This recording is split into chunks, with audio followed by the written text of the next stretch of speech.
Hello, everyone. I'm Jeff Higley, president of the BHN Group, and welcome to the virtual presentation of ALIS Summer Update Dallas Edition. This is the third and final edition of the 2020 ALIS Summer Update series, and we want to thank you for joining us. And for those who have been with us for multiple of these Summer Update events, thank you for taking the time each day to join us. We hope you've gotten a lot out of it, and we look forward to another great panel today.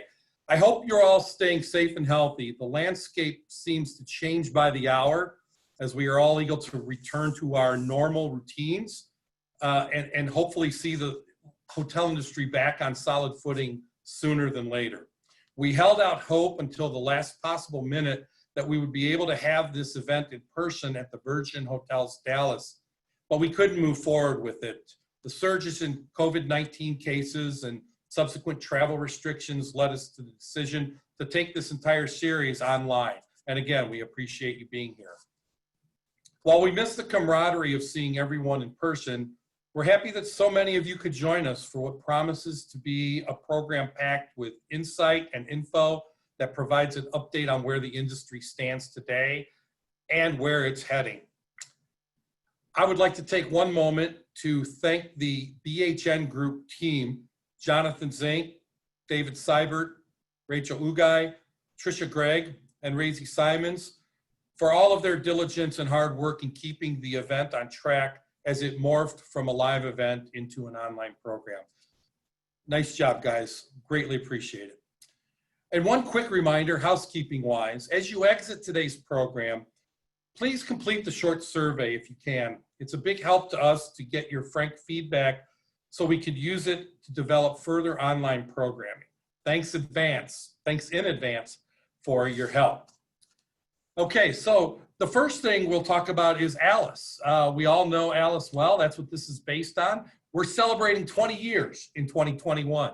Hard to believe that 20 years have gone by already for the ALIS programming. So January 25th, 27th through 27th at the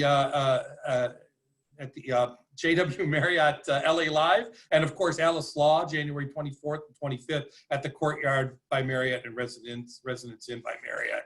So we hope to see you there. Registration scheduled to open in early August, and sponsorship opportunities are available. If you want to hear more about those, reach out to one of us on the BHN team. A quick word about the host hotels for what were planned as in-person live events from the get-go. The TWA Hotel New York at JFK from MCR, the Margaritaville Hotel Nashville with Davidson Hotels and Resorts as the host, and of course the Dallas Virgin Hotels, which was the scheduled site of today's event. And thank you to Raul and the whole team at the Virgin for for your help in making this go into a virtual program. So we then turn to our sponsors. We mentioned a few of them. We've got AHLA, which teams with us on many of these, a couple of these events, summer updates events, most notably Nashville and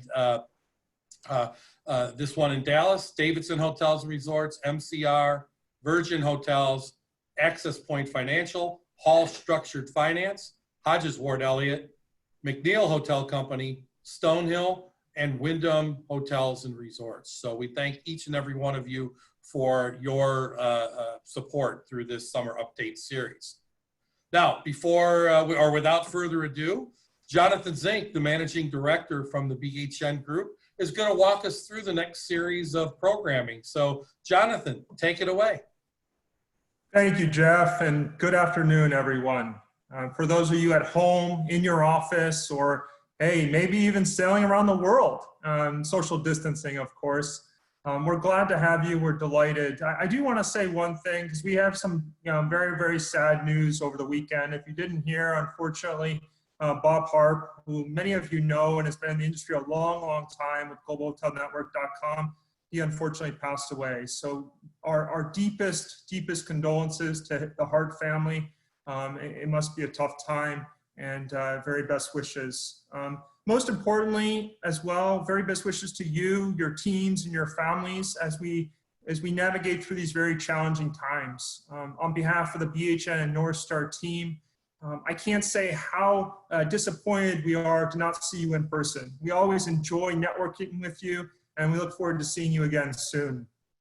While collaborating with our friends at AHLA, AHLA, being the largest hotel owners association, over 19,500 members, their members owning over nearly 50% of the hotels across the country. They helped us develop this program today, which is very much focused on hotel development. We have an excellent program planned, which we're excited about. Many of the speakers are from the Texas area, but enjoy the program. As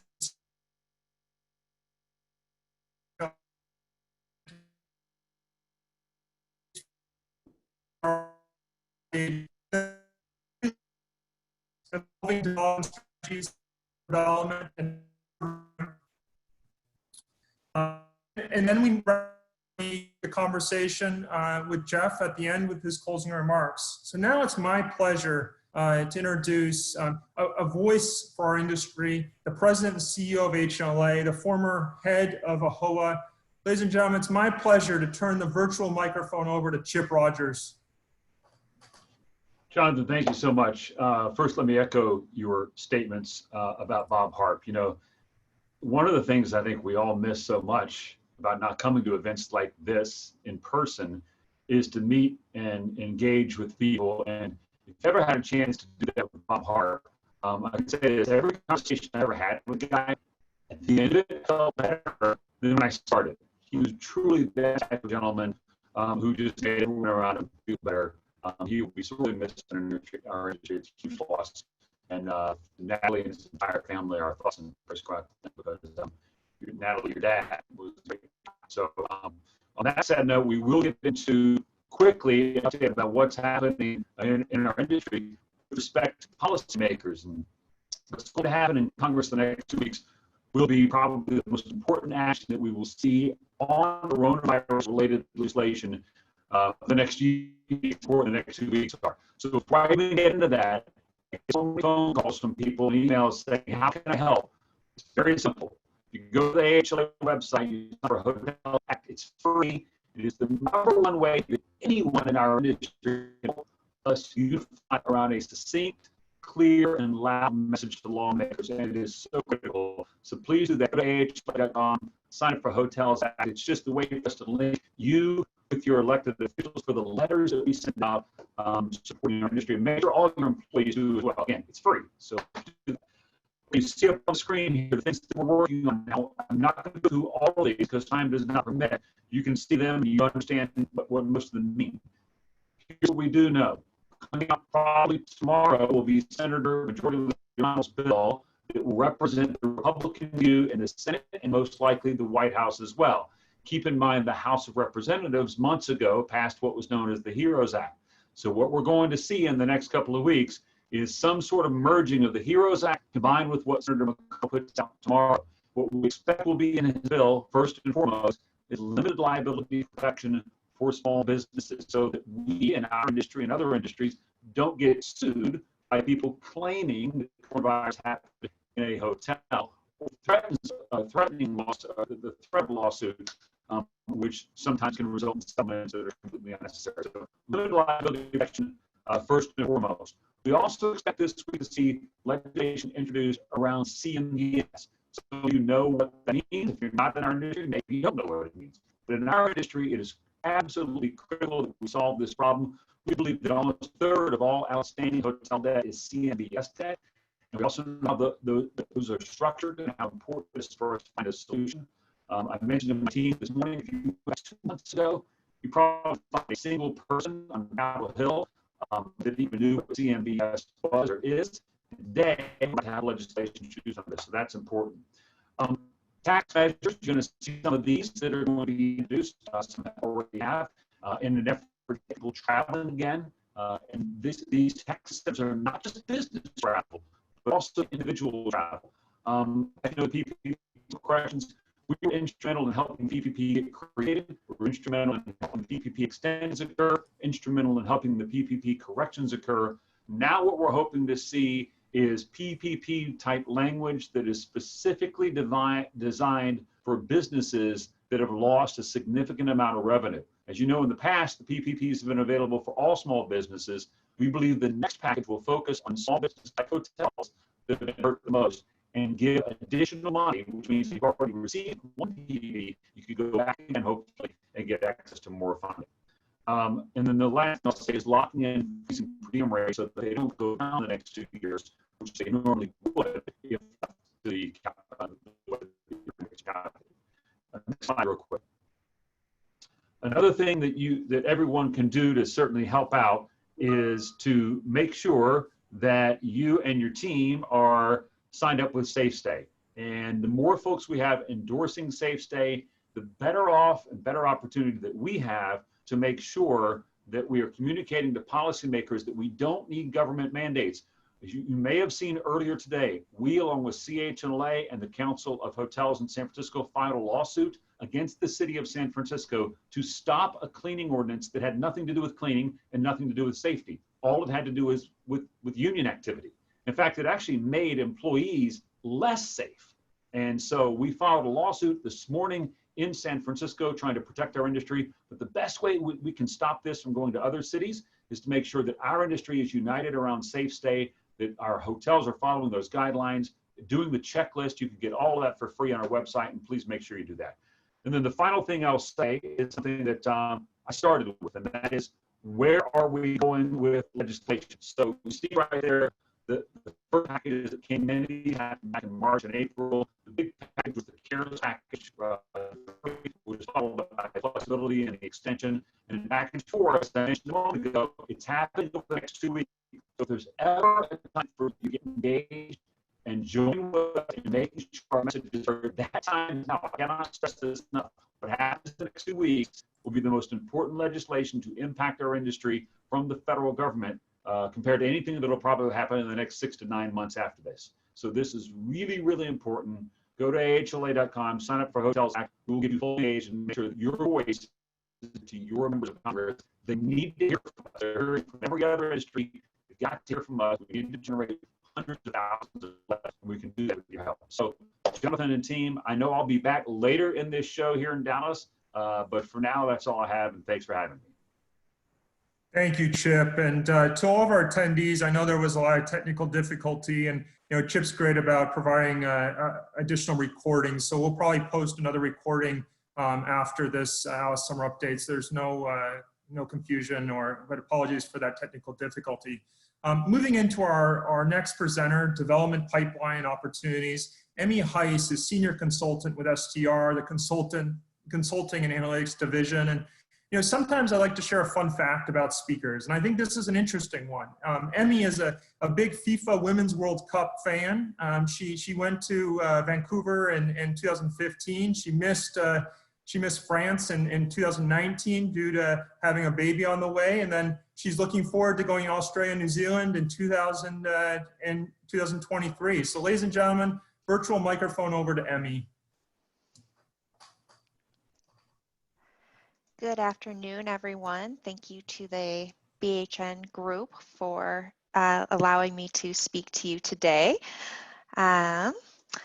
So today we're going to go over a quick hotel performance update because we just got the June data.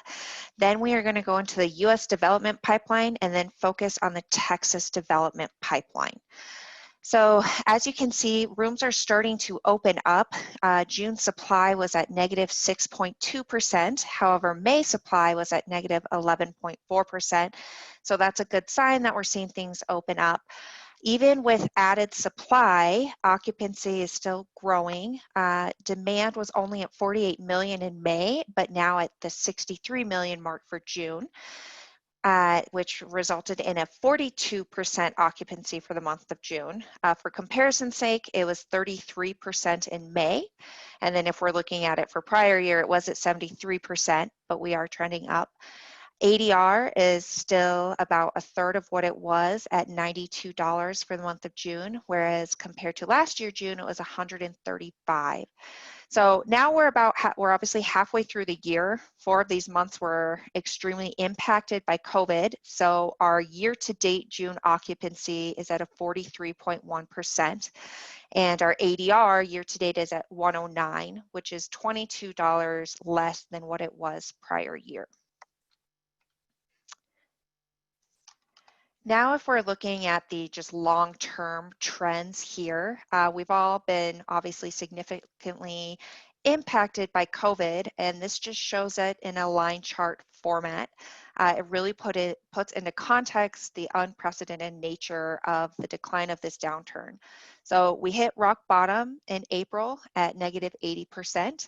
Got slightly better in May at negative 71% RevPAR, and then even a little better at June at negative 61%. I never thought that I would say a negative 61 RevPAR is a good thing, but as you can see, it's starting to shoot back up, so that's good news for the industry. So despite the bad recent hotel performance, the development pipeline is actually very active. So for the rest of this presentation, when I say active pipeline, I'm referring to in construction properties, final planning properties, which means it will go into construction within the next 12 months, and then planning. So as you can see, the number of in construction properties is up 7% compared to last year. The only phase right now that's starting to show decline is the planning phase, but when you roll it all up, the active pipeline is positive 2.6% compared to last year. Now, this line chart shows us the historical trend of rooms under construction. The previous peak of rooms under construction occurred right before the last recession at the end of 2007. We surpassed that number this February of this year. The new peak occurred in April of this year with 220,000 rooms under construction. But since April, it's been slowly starting to trend down again, although it's still above the 2007 peak. So one might think that the trending down of in construction could be a result of COVID with deferments and abandonments, but our data isn't showing that. So this slide here is showing the number of projects by month that have either deferred or gone into abandonment. So considering there are nearly 5,800 active projects in the US, not a lot of projects have actually moved to deferred or abandoned. June was actually the highest month with 34 projects moving to deferment. But if you look over in the abandonment section, there's been 0 projects that have moved to abandon in the month of May or June. So this gives us indication that although there's a slight downward trend in the in-construction rooms, it's mostly likely a result of the in-construction rooms starting to open, and that some projects in the final planning phase are getting delayed and not moving into the in-construction phase right away. Next, we're going to look at the U.S. pipeline attrition rate. So this is the long-term average from 2013 to 2018. So again, it's not showing the impacts of COVID yet, but from what we're seeing so far, we're not showing a strong impact. But as expected, the farther along a project is in a phase, the more likely it is going to open. So in the planning phase, 64% of projects have opened. Final planning, it gets up to 75% will open, and nearly all of projects in construction open. In terms of what is in construction in the total US, you can see that it's strongly dominated in the upscale and upper mid-scale scales, representing 61% of all of the in construction rooms for the total US. Now we're going to take a look into the Texas data. So this chart here shows the number of projects in the active pipeline by their anticipated opening year. So random fun fact, Texas has the highest number of active projects among all the states in the United States, also the highest number of rooms in it. The second state with the highest number of projects is California. So this chart is also showing you which phase each project is in to help provide some insight into what might actually open per the attrition chart before. So although 2022 appears to be the busiest year with 283 project openings, only 4% are actually in construction right now. Whereas when we look at 2020, all 106 projects are in construction, which makes sense because we're in the latter part of the year. So at this point, our data tells us there's going to be 106 new projects opening in 2020. However, some might be delayed, but that is what it is telling us as of now. Now, you might be wondering, okay, you gave us the US attrition rate, but what does that mean for Texas? Well, I pulled the Texas pipeline attrition, and it is not much different than the total US.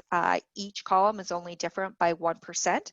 So there's a little bit less of a chance by 1% of planning and final planning of coming to fruition. However, there's a 1% higher chance of projects in construction opening.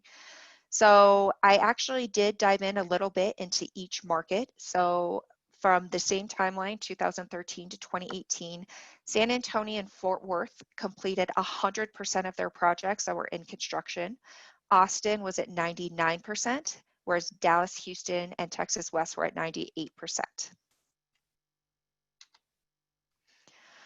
Now we're looking at the number of active projects by market in Texas. Dallas has the most projects underway at 159 projects, which represents 22% of the Texas pipeline. Houston has the second most at 125 projects, which represents 18% of the active pipeline. For the most part, the high project count correlates with the number of rooms, with the exception of Austin. Austin has 12,000 rooms currently in the active pipeline versus Texas West at 9,000 rooms, despite Texas West having 10 more projects in the queue. That makes sense because when I was looking at the projects under construction in Texas, Austin has the two largest hotels currently in construction, which are actually both set to open this year. One is a nearly 1,000-room hotel, a Kalahari Resort and Convention Center, and the other is a 600-room Marriott. For what is in construction in Texas, it's very similar to the US. Nearly 16,000 of the 25,000 rooms in construction in Texas are in the upscale and upper mid-scale scales, and that represents 63% of the rooms in construction compared to the 61% for the total US, so very similar. Thank you all for your time today, and I hope you got some valuable information.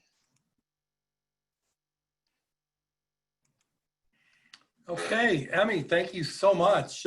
Great info as always. That 61% RevPAR decline is certainly something to be alert of. And it was surprising more projects haven't moved to deferred or abandoned. We'll see how the year plays out. But if there's any silver lining, I think those projects staying in sync are a good sign. So thanks for being here. So we'll move on here. A reminder, the BHN group, which has a host of events that we'll talk about in a little while, is a part of the North Star Travel Group. And you can see our entire portfolio of events and publications in the North Star Travel Group. We focus only on travel and are looking forward to this rebound as it does start taking shape. So now we're going to move on to the first panel of the day, the Evolving Development Strategies panel. We've got a great lineup. We're going to have a lot of great information here with Raj Trivedi from TST Capital moderating, and the panelists Billy Brown from LodgeCap, Chip Olson from Wyndham, Biran Patel from AHLA, and Dewey Weaver from Intermountain Management are all joining us here. So it looks like they're all on board, and I'm going to turn the session over to Raj. Raj, my friend, it's great seeing you and welcome, and the floor is yours. Good afternoon, Jeff. I wish it was in person and I could have given you a big hug. What a great job you have done organizing this events online. Kudos to the entire team of BHN and continuing to provide valuable information to our industry patrons. So please take my heartfelt gratitude for a great job that you all do. I'm very honored to host the panel today with distinguished guests. As Jeff just outlined, a great group of participants that we have. Thank you, gentlemen, for your time. Our industry is going through unprecedented time, not just our industry, our country, and for that matter, entire world, if not the universe, or well, almost every country is going through this. It has been challenging time, but being a part of this industry for more than 35, 40 years, I know how resilient we are. We already are starting to see us coming back and resurging stronger than ever. And as this pandemic and the time goes behind us, I'm absolutely certain that we'll emerge stronger than ever as an industry, as an individual, and collectively we'll make big difference going forward. I would like to ask my distinguished team and panelists to introduce themselves. So why don't we start with Mr. Weaver. Dewey, are you online? Please go ahead and take 35, 40 seconds to introduce yourself, please. Okay, I'm Dewey Weaver here, based in Monroe, Louisiana. I started my company back in 1982. And since that time, I've been through 4 downturns in my lifetime, and I would like to go back to one of those 4 versus what I'm going through right now.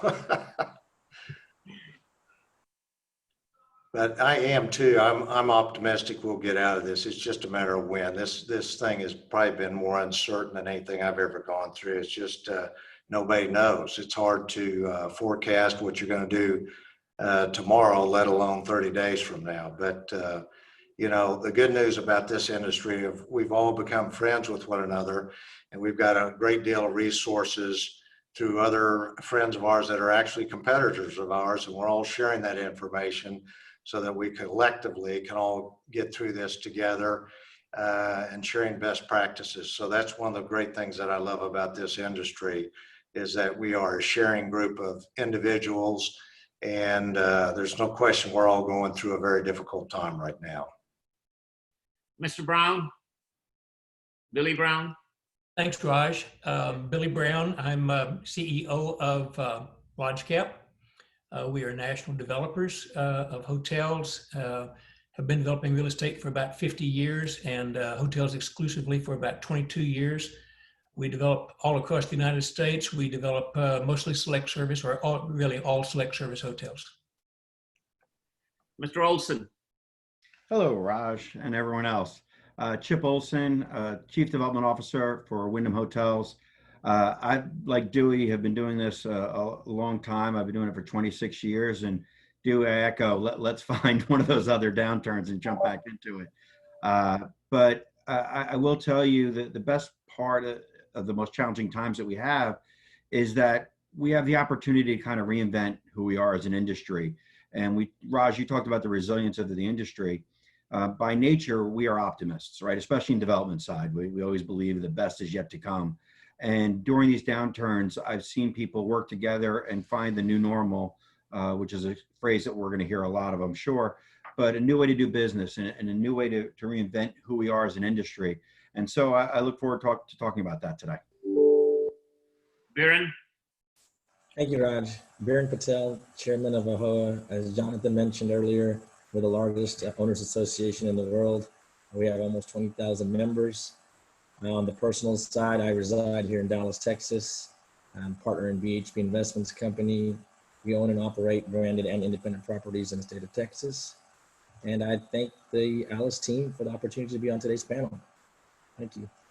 Gentlemen, last 90 to 120 days have been very different for all of our lives. And as Dewey mentioned, unpredictable, not knowing what tomorrow holds. When I say development, what comes to mind? What's the state of development today? Yeah, You know, I think I'll take it, if you don't mind, Raj, from our side. You know, development is going to look different in the near term, especially. You know, the building of hotels, you're going to see the projects get completed out, but as it was mentioned before, we're in uncertain times. And so the question is, what is development going to look like on a go-forward basis? Are independent hotels that were doing really well for a long period of time, do they need help with branding at this point? Some of the bigger projects that are out there, you know, we're going to build that, or is there going to be more roadside and leisure travel for the foreseeable future that we're going to build upon? I think we're all still trying to figure out what this looks like, but I know the boxes that we're building now are more efficient, and that we're designing, I should say, are more efficient, and we're really looking at our costs overall. So whether development means building a new product or conversion of an existing hotel, whereas before you had, whether it was amenity creep or brand creep that walked into the plans, now we're looking at it saying, how do we build the most efficient box that we absolutely can in these trying times? Anyone else like to make a contribution? Yeah, Raj, if I may. So, you know, I think when you talk about development, I think it's all over the place, right? You know, I think Chip echoed some of the comments, but, you know, it depends on the pre-planning stage, you know, where you're just on the dirt and doing your due diligence, or are you in the planning stage where you have, you know, finalized your brand contracts, or are you, you know, in the ground where you're 3 to 9 months, you know, from opening, or are you, you know, 1 to 3 months in opening. So, you know, I think it depends on where you are at in that situation is where people are kind of making a decision, where should they continue or kind of hold back for the time being. To Dewey and Billy, if somebody's thinking of developing today, what should they keep in mind? What should they think? And what perspective should they have at the present time?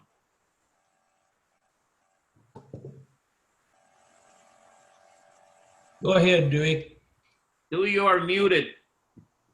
Am I unmuted? No, No, yep. no, you can talk. Okay. Well, from our perspective, we're wrapping up, like many of us. What we've got under construction is going to get finished.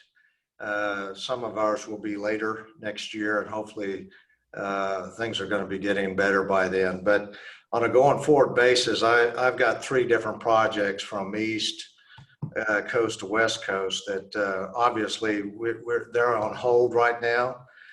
We have the land for the most part, but we have aligned ourselves with an architectural group, and really we're waiting on some guidance from the brands that's forthcoming on how a hotel looks going forward. I mean, forever I've gone by the premise of we live in a country that's got a 30-day memory, and that's served us well.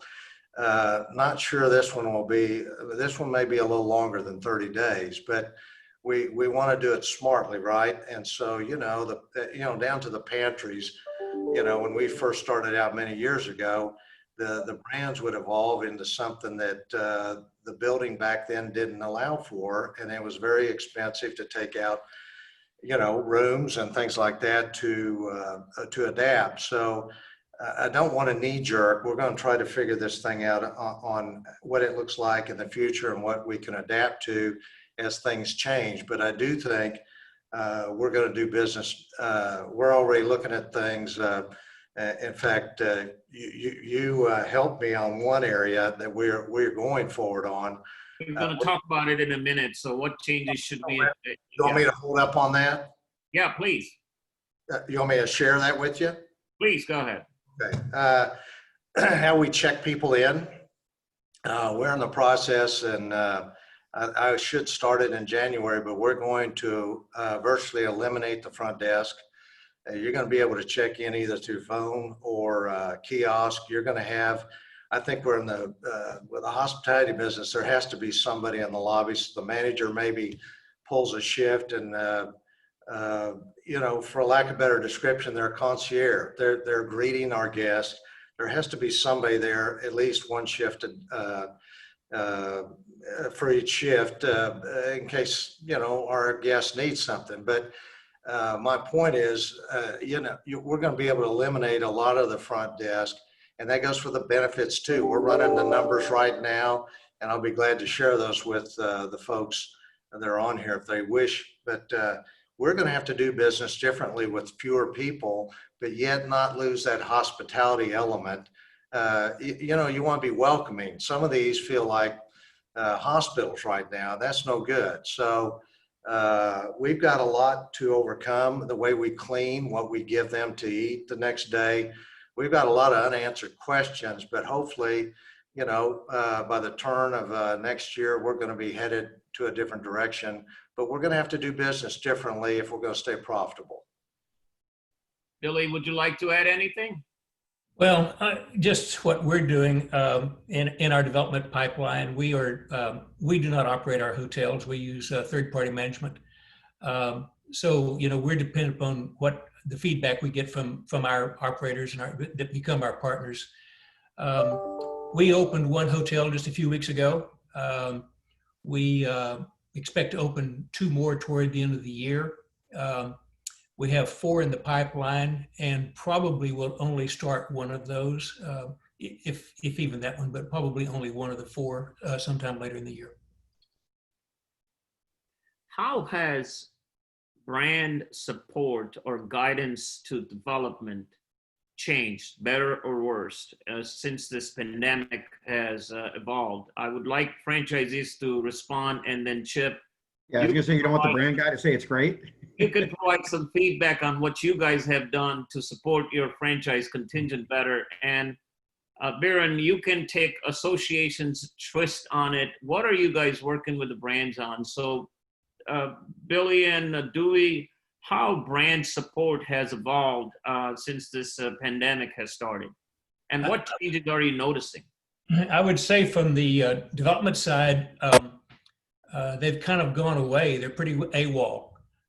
So we're finding that the brands have been having to react to a lot of things, such as, you know, cleaning protocols and changes of budget operations and things like that. From development and construction management, we're not getting very much feedback from the brands. Some of the appointments for on-site inspections get canceled at the last minute for obvious concerns. So it's, you know, I think it's been sort of patchy lately, and has created some issues for us on trying to get answers as to, you know, what the brands would like for us to do, how they would like for us to adjust some of our projects that are in construction. Dewey, would you like to add anything to it? Well, yeah, I'm same as what Billy said. You're kind of on your own. If you've developed over the years, you're able to get through this, right? Because you've been with the brands for long enough, and but they're kind of non-existent. So many people have been furloughed, and they're not willing to get on planes to come do the visits. You know, you do it through Zoom or you don't do it at all. But I think most of us are still waiting. We sit on different panels and things like that, but we're still waiting for guidance on what the food venue is going to look like, right, Billy? And cleaning, and a lot of this stuff we're kind of on our own until I think till the first of the year, till some of them come back. I know one of the major brands, they're not going to come back to the office at the earliest till Labor Day, and I think the other one said the same thing. So we're still you know, there's not a lot of communication yet. Before I go to Chip, I would like to have a follow-up question with Dewey and Bill. There are a lot of people in our industry that are somewhat not as equipped as two of you are, infrastructure point of view. What advice would you have if they happen to have property under development and the support from the brands for understandable reason is not at the same level where it was? What should they pay attention to as they are moving forward or have to move forward? Are you assuming they're already under construction? Yes, yes. Billy, I'll let you handle that one. Well, you know, we're trying to meet brand standards as they were on the approved plans. We're running into some issues, not just with the brands, but with the cities also. And when the city comes forward with something that is contrary or a change to the approved plans, it creates a real issue for us because we can't get the feedback from the brands that we've always had in the past to find the right compromise between brand standards versus city requirements. So, you know, all we can do in the absence of that is make our best guess. I'm beginning to see a lot of issues with the cities, the same kind of issues we're seeing with the brands, and Dewey's mentioning with the brands, we're seeing with the cities also. A lot of the city departments are working from home. A lot of the employees are furloughed.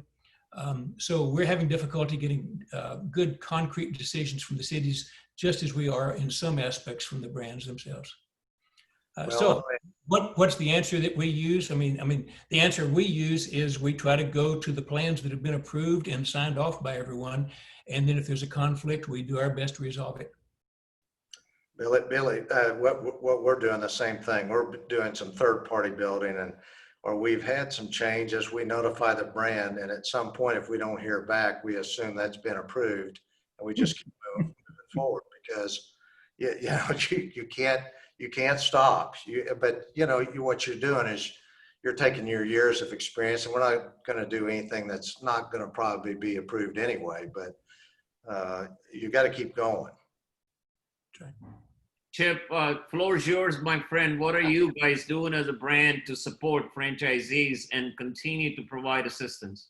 Yeah, we've mitigated the furloughs and the layoffs, especially in the development department.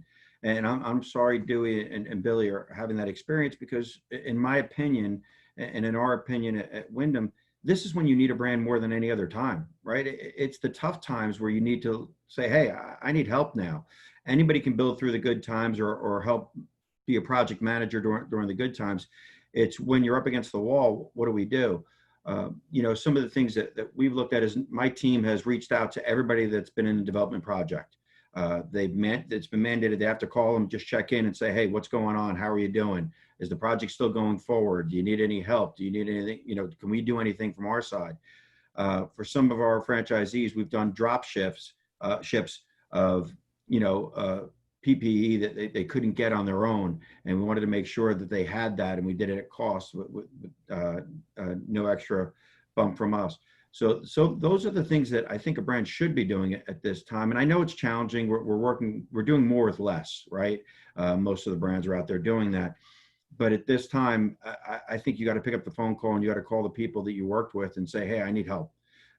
And we've got to be there for the guidance because you got a project that's midway through right now, and you want to know how you're going to get people in that hotel and how we're going to do it. And so one of the things that we've looked at more than anything else is we call it backyard business, but we said, okay, before you were getting business from all around the country, now we got to look right in your backyard and how we drive business to your hotel from what's already in your town, or drive to staycations and things like that. So we've thought of different ways now of filling a hotel as opposed to an airport hotel that was relying on, planes coming in all day.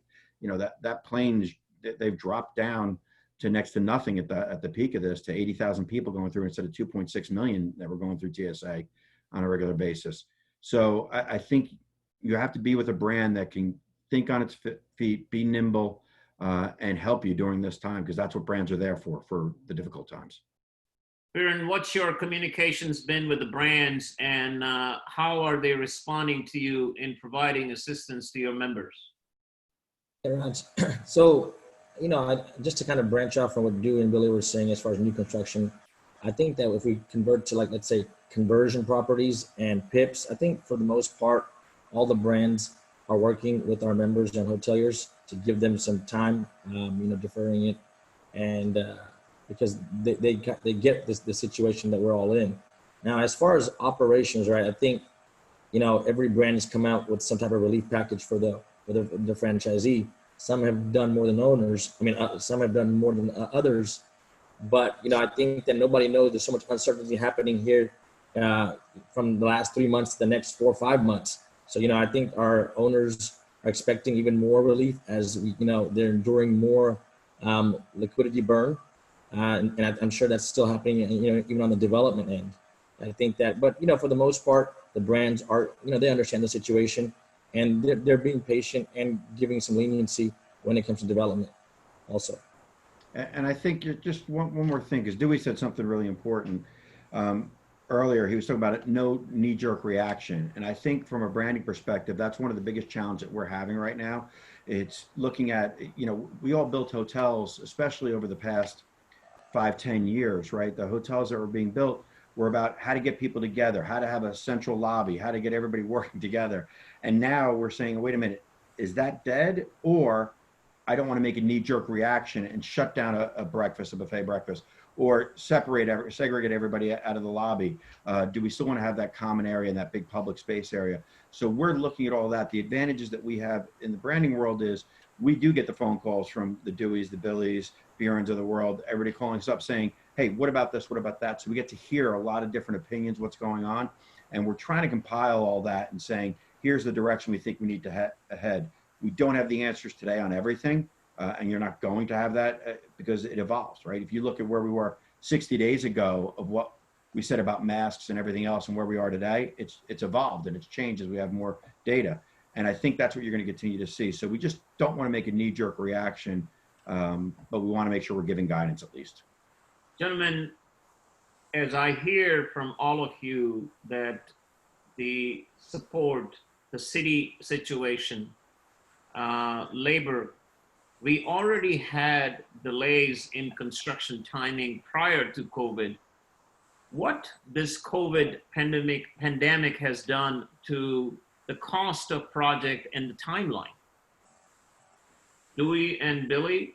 Increased it. I mean, we had a project, we've got a number of them out in California, one of them in Sunnyvale, and the county, the problem is you have the state making rules, then you have the counties or the parish making rules, and it's all over the board. And Sunnyvale, they actually closed us down for 6 weeks. The interest doesn't recognize that you've been shut down for 6 weeks. I'm pretty sure our banks are going to want that 6 weeks in interest. So you've got that. And then, to me, when you get to the employee situation of this, and when you get open, I believe that the federal government has effectively raised the minimum wage when they're paying people $24 and $30 an hour.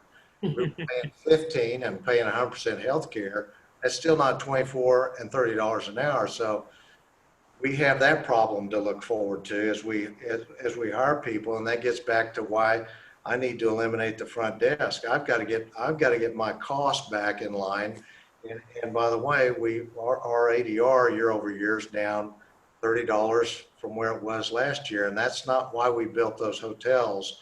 Our debt level is at a greater point than what that $30. I mean, that's not why we built that hotel. So we've got a lot of things going against us that we've got to figure out here in a pretty short period of time. Yeah, we're developing in California and in the same thing called Austin, Texas, which is the state capital of California.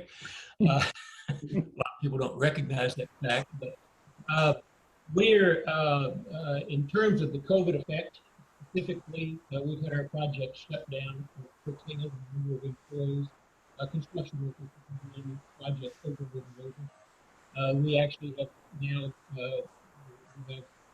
typical stations, we have every day. All of this to try to get through Boston from closing our project. So, a number of times we've been cut down to national employees with construction totally on the project.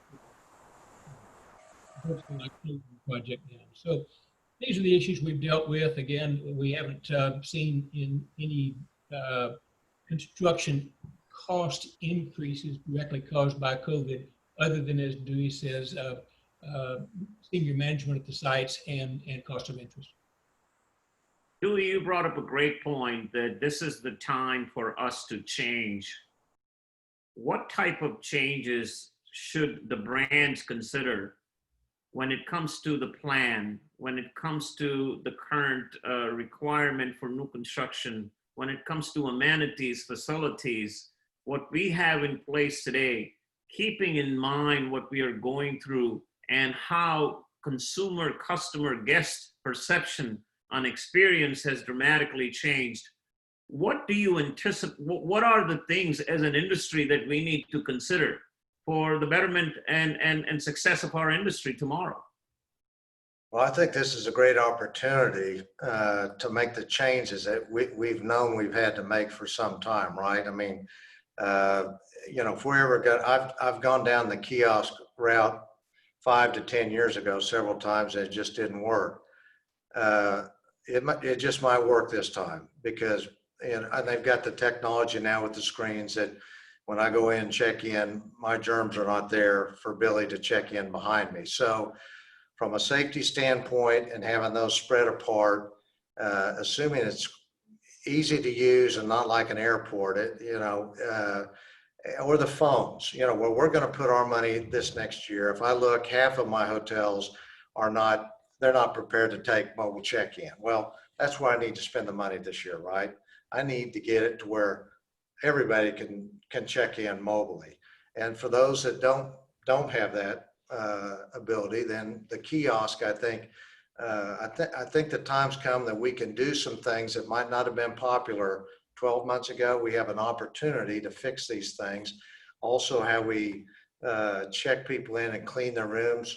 You know, we're not going to go back in there. And most people are okay with that right now. Now, I'm the kind of person, I'm probably going to have you come in, but then I should have to pay for that, right? And I'm going to have to pay for it. Shuttle services is another thing. You know, the vans are not free, the driver's not free, the insurance is not free, the gas isn't free, and the airports are charging you to drop these people off. You know, we've got deteriorating ADRs. We've got to get ourselves, this model has got to financially work for all of us in this industry or we'll cease to exist, right? So we've got some drastic changes I think we've got to do, and we don't have 2 years to do it. We need to be doing it right now. We need the brands to align themselves, and I don't care who goes first, but we've all got to kind of go together or this isn't going to work. I mean, you know, that amenity creep thing has put us all in the ditch, and I get it, but if we want to be successful, and I hope all of us are, we all have to make money at the end of the day. So I would just encourage whatever we do, you know, all of us sit on a wide range of boards and that we all use our heads here and for the most part that use common sense and do what's right for all of us. And you can differentiate yourselves in different ways, but for the most part, we need everybody to go in the same direction. That's just my opinion. Billy, would you like to add anything to it? Well, just the other two things I would mention that we're spending a lot of time talking about at the brand levels. One is breakfast, the buffets. That's probably gone and maybe gone permanently. It was, you know, of course, 20 years ago it wasn't there at all, so it may come back. But there's a big reset there. The other pretty large reset that I'm hearing more and more conversation about is pools, and again that's we'll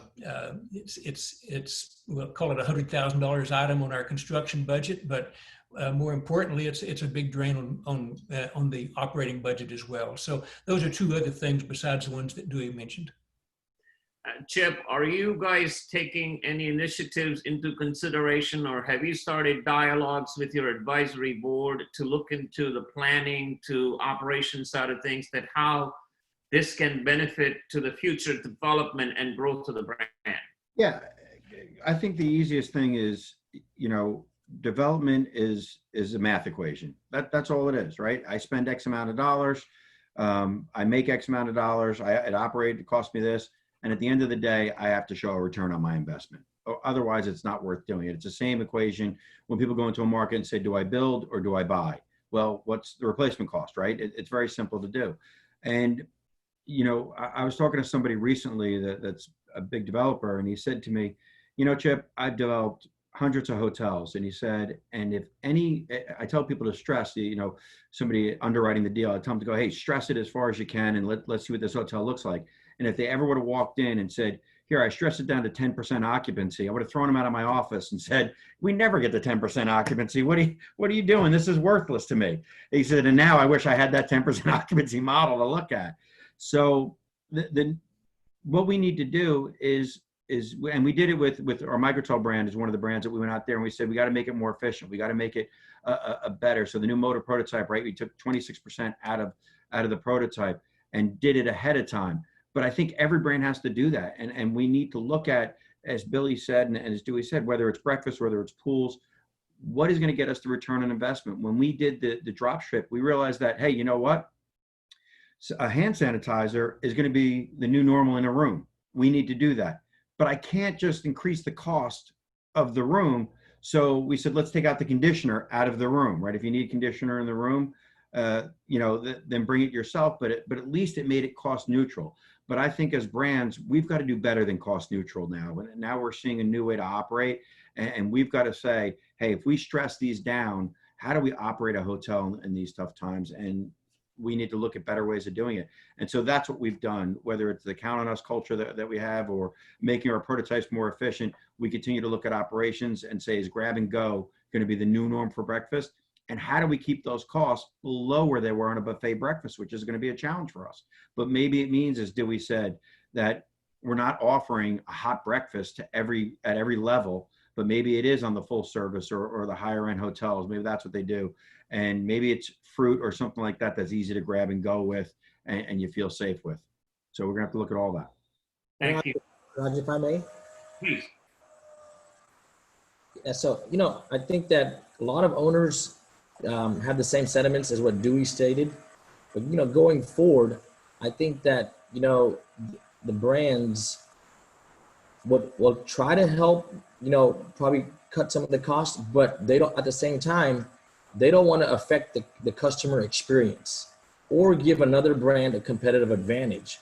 So if all the brands doing it across the board, that's one thing, but I don't think that's going to happen, right?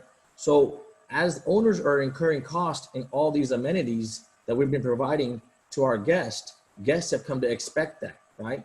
So my personal take is that while the owners are incurring the cost, why can't we start charging from some of the things? Yeah, we've gone to grab and go for breakfast right now, but eventually, as we come out of this pandemic, I think the brands are going to start coming, maybe not go full hot breakfast, but they're going to probably still go to some of the breakfast items that they had before.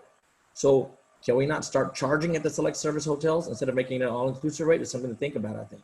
Well, it's going to be interesting here. And Go ahead. I'm sorry, Raj. Yeah, I just want to say it's going to be interesting because I agree with you that from a branding perspective, we're going to have to look at all different options that are on the table that maybe weren't there before. And you don't want to lose a competitive advantage, right? We all talk about that. Who's going to go first? As Dewey said, I don't care who goes first, just somebody go. The interesting thing about that is if the owners aren't profitable with our brands, then it doesn't matter if we offer it to the guests because nobody will be part of our system. So we understand the balance between the two because our customer is ownership, and we do need to make sure, as much as it is the guests that stay at our properties. So we are looking at that balance. Baron, providing free stuff came as a competitive advantage. If I look at it, internet, breakfast, many of the other things, double points or whatnot, that all came because of the competitive advantage. What will prevent that from happening in the future for the brands to not consider the same direction? Now, financing industry has learned that, okay, as soon as the supply growth goes below demand growth, they are restricting financing or asking for higher down payment against loan to value. We as an industry, as we go into a good time, we increase amenities in facility and what guests get, and then we come to a point to discuss what can we change when there is a downturn. Now, this downturn is significant in my opinion. I'm not sure brands can continue to provide things at no cost to the guests that is incurring the cost to franchisee because the margins are already shrunk. Switching the topic, the margins were already shrinking prior to COVID. Now, with the occupancy decline and everything else, margins are shrinking even more. new properties are opening. How are the capital, I know there's a panel after us, but how is the capital industry reacting to financing and money for the under development project or the new projects? Dewey and Bill? Well, if you aren't under construction, I don't know where you're going to get the money. I think that's gone. I've seen several projects where you offered to put 50% of the cash in. There's no takers. I think the development deal, like I said, if it's not under construction right now, I don't know whether it's a year, 2 years, 3 years. All these banks started out 3 or 4 months ago. My brother-in-law was telling me, "Oh, we're in great shape." I said, "Give yourself 6 months. You're not going to feel that way." They're restructuring everybody, and I don't mean just our industry, but this is a worldwide problem, right? So, I think for pretty certain, I think you're going to have a hard time financing a new project in the near term. I hope it's not over with. I mean, we'll be developing again one day. That's what we do. But I think for the next two years, it's going to be very tough to get a bank to finance you. What do you think, Billy?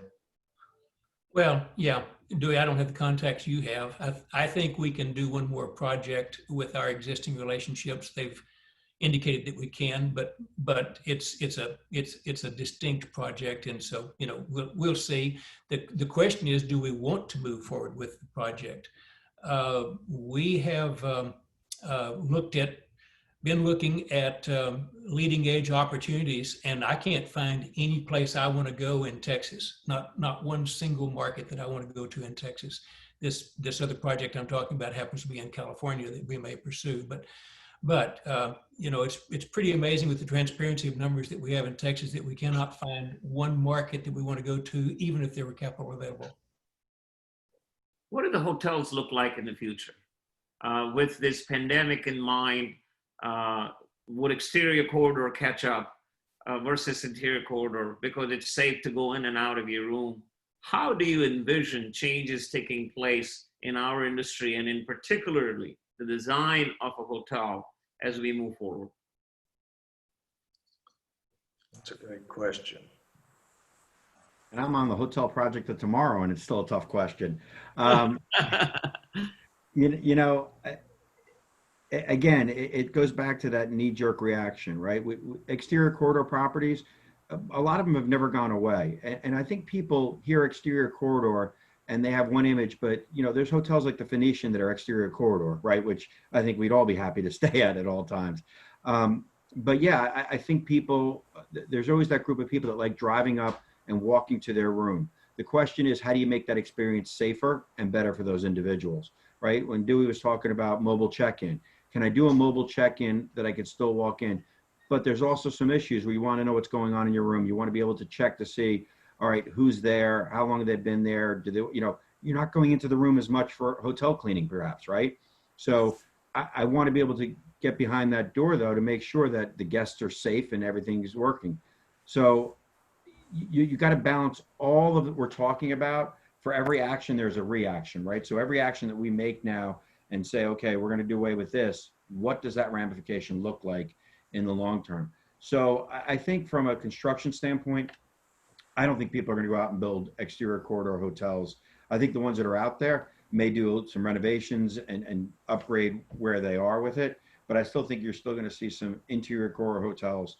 The question is housekeeping going to be every day, or do you hang the do not disturb on your door, right, for your stay? When I'm at home, I ask my wife for housekeeping every day. She doesn't give it to me no matter how hard I want it. But that's going to be the question as we go forward is what is, from an operational standpoint, how does all this look? Baron, as an association, you, along with AHLA, has done a lot of things for our industry. So please accept our gratitude, number one.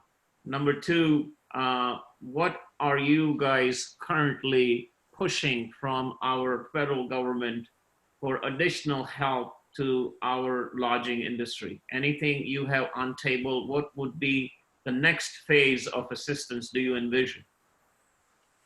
Yes, I think, Chip Rogers covered some of it, but, in the next 10 days, it's going to be very crucial before Congress goes into recess to try to get more aid for us hoteliers, right? Trying to get more relief. The new stimulus package is going to be voted on soon, and hopefully in the phase 4 will be coming out. And so I think that with us not knowing how long this pandemic is going to last, and forbearance and deferrals are coming to an end for a lot of hotel owners, we're going to need more relief, right? And I also realized that during, CMBS borrowers, I mean, they're definitely, a lot of them are going delinquent and they need some assistance. So, we're working on some legislation with one of the congressmen here in Texas, Van Taylor, proposed a new legislation coming up pretty soon. And then, we're also, trying to get increased access to the EIDL loans, right? And then also, trying to adjust the Main Street lending facility so hotels can benefit from it. And then, trying to prevent, predatory litigation for small business owners, and then trying to give tax incentives. So there's a lot that, we still need our government to help us out in, especially with hotel owners. And we're just trying, hopefully the next 10 days, they're listening to us and they can provide more relief for our industry. So I would suggest that every listener that is up on the call with us today should send a message to their senator and a congressman and women to appropriately listen to our industry leaders to provide assistance. The trend for the last 10 years was develop into high barrier to entry markets, top 50 markets. A lot of select services or focus services hotels came into fold into downtowns of the world. The impact of pandemic has been the worst in those areas. How do you envision the top 50 market development going forward, Dewey and Billy and Chip and Baron? Oh, right now, I'm glad we've got a little town place here in Monroe, Louisiana. I don't think I would want to be in one of these big cities. I mean, I've heard numbers in New York, 20 to 30% of the hotels may never see the light of day. Most of the Hilton products downtown are closed. A lot of the Marriott stuff.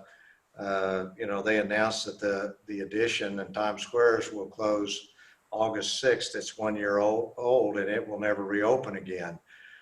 So these big cities, I mean, are got a problem. I mean, these drive-to markets, we're doing much better. We're hitting 55 this weekend. We were at 60% occupancy, which I was amazed. But you look at our stuff in Seattle and San Diego, Tampa, and some of these gateway cities, they basically shut California down again last week. So, when that ends, I mean, I don't know. But that's where we're having a tough time, where the airports, we're wanting the airports to open up. And I guess Dallas has been kind of the same way, Billy, right? I mean, people aren't, it seems like it's, for these bigger cities, they're having a harder time to wake up. And so there's more pain there. Yeah, I think the Great American Road Trip is back. I mean, I do. I think you're going to see a lot of drive-to business. You're going to see people that get in their cars with their families again and say, okay, let's just hit some roadside properties on our way down to Florida, over to Texas, out to California. And so, that bodes well for us, and we're happy over that, but we're not happy as an industry unless everyone's doing well. And so I do think it's a challenge in the downtown markets. I think people view downtowns as less social distancing, if that makes sense, than a roadside property that, you have a restaurant on top of restaurant on top of restaurant. For some reason, they view that as not social distancing as opposed to one restaurant with 100 people in it. But I do think that people are going to take time to hit the drive-to destinations. And that's where you're going to see a lot of development, especially in the economy mid-market segment on a go forward. Well, gentlemen, we have come to the end of our session. So I wanted to ask the one final question, optimist that I am in the industry.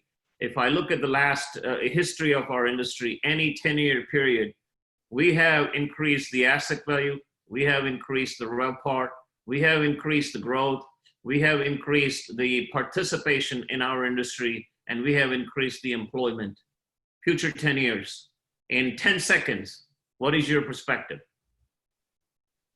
I hope you're right. I believe we'll be better and stronger. Billy? I'm pretty pessimistic about the next 2 or 3 years. After that, I can't see that far, so I don't have an answer. Biren? Yeah, I think, we're a resilient industry. We've gone through so much in the past.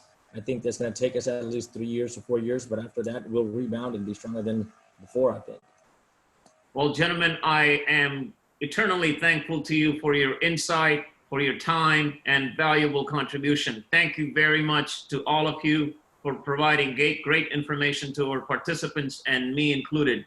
I'm going to hand it over back to Mr. Higley for the next session of ALIS Summer Summit in Dallas. Jeff, take it over, my friend.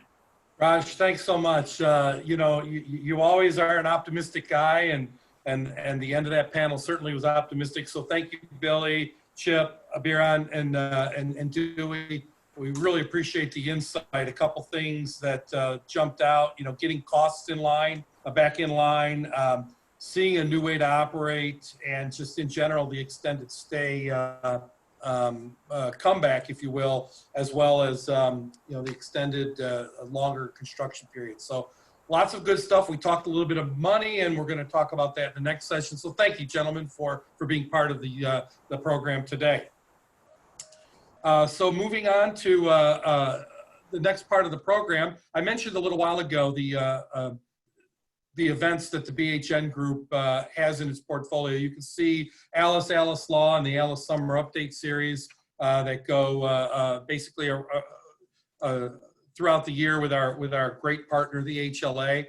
Chris Ola coming up in September, HiCap, ALCap in October, and then next spring with HiCap Update and HiCap ANZ. And don't forget about our 6x8 webinars that we've done this summer. We've had 6 of them. We're planning on another round of them a little bit later on in the year. Visit bourbon.com for all of the information about that, about those events. Okay, so moving on to the next panel, we've got Capital for Development. As I said, we talked a little bit about money, the last panel did. Now we're going to really get into the nitty-gritty of development. We've got Chris Ropko, the moderator for the panel, and Matt Crossway, and Arzu Maluboy, and Dilip Patikara for the speakers, and I think they're all online now. So Chris, I'm going to turn the floor over to you. We're eager to hear about what's going on with Capital.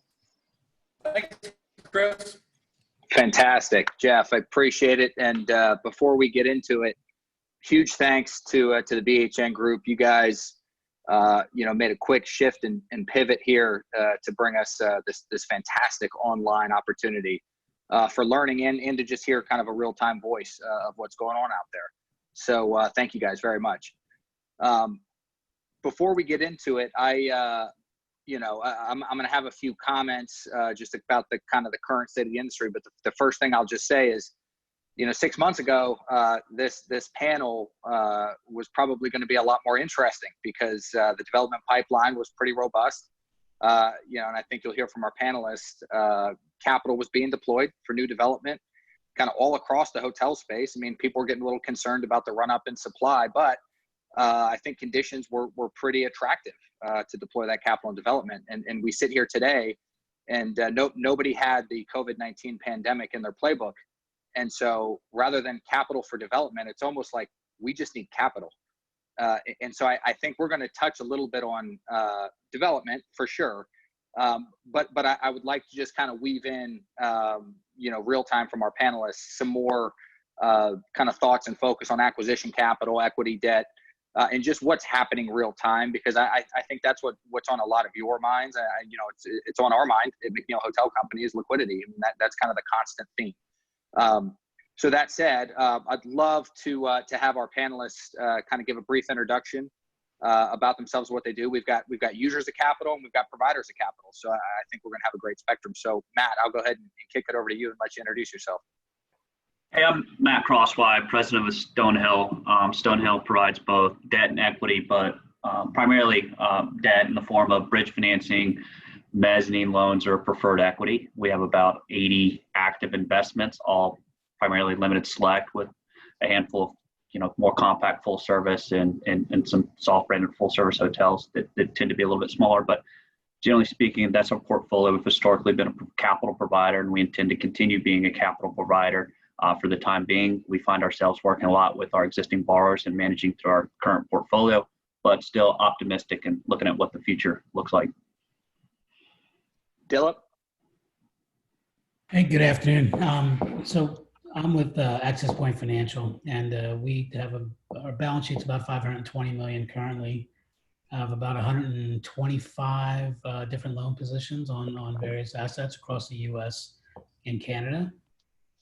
Primarily, the types of loans we make are value add, whether it's just a renovation to an existing property, brand conversion. We do some acquisition, reposition, and then more akin to the construction or more labor oriented. We do adaptive reuse as well as some new construction as well. Great. And Arzu? I'm with Atlantic Hotels, and we are an owner-operator management development company. We have about 20 hotels currently operating, with about 1 in the pipeline. And we primarily deal with brands such as Marriott, Hilton, IAG. We have a few choice as well. And our focus is not only developing, but also acquisitions and then managing properties for our investors.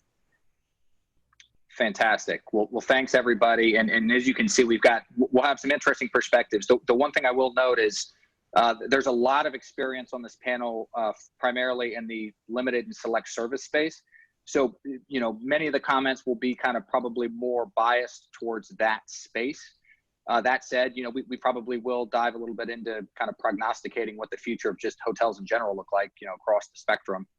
And as well, the panel was originally supposed to be kind of geographically focused and kind of the Texas region, so to speak. But again, I'd like to try to keep everything kind of more broad brush. And I think right now, kind of everything is applicable all across the country. So I don't think there's necessarily any advantage to be in any one geography right now, unfortunately. So all that said, let's kind of get into this. And Arzu, I'm going to kind of kick it over to you real quick to kind of jump into the current state of play. So, you mentioned you're an owner, operator, developer, kind of everything, kind of fully integrated. So talk us through right now what you're doing with the assets that you currently have in development, if you have any, and your kind of forward-looking development pipeline. How is all that kind of being kicked around internally? So right now we have 1 project in development. It is an extended stay property that we went into construction, I want to say last June, and we were well capitalized, and we worked with the bank that we worked with before. So we decided to go ahead, and because we were already in the middle of the construction of the project, we couldn't really stop or put it on hold. So it is slated to open in about Q4 of this year. But with that project, we're confident that we have enough reserves set aside. Again, we've worked with our bank to try to get deferments and conversations going ahead of the game. Now, with projects that we're looking at for development, we've kind of put everything on hold. Anything that was in the pipeline and anything that was kind of on the drawing board, we did put it on hold for the time being and kind of shifted our gear that, hey, let's survive with what we have right now, but at the same time, there may be some opportunity buys that come down the pipeline, whether it's in the next 4, 5, 6, 8, 10 months. And if there are those opportunity buys that come in the pipeline, how can we take that to our advantage? How can we gear up capital and debt to make sure that if something comes on our table, that we can take advantage of it? So instead of into development, we kind of went into acquisition mode, but are going to finish the projects that we have.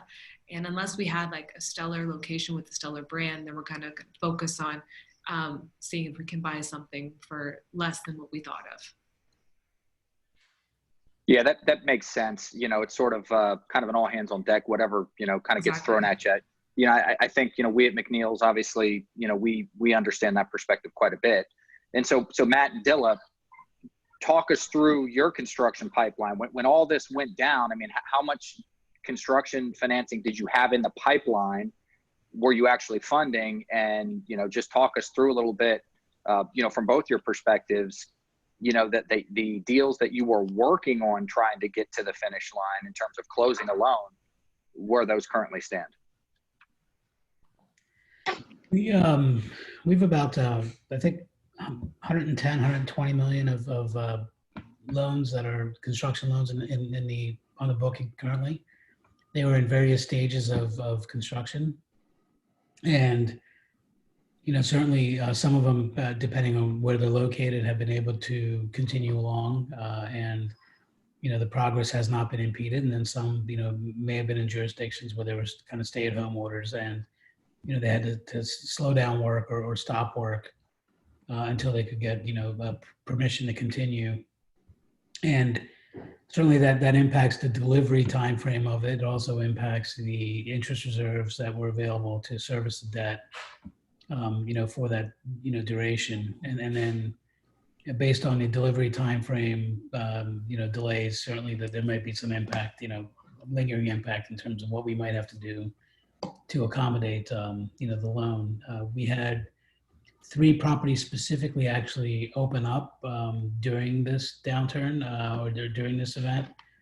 And they were, very near completion anyway, in March. And so they opened up within, within the last, I want to say 60 days or so, the 3 of them various opened up. So, and in terms of projects that were under consideration,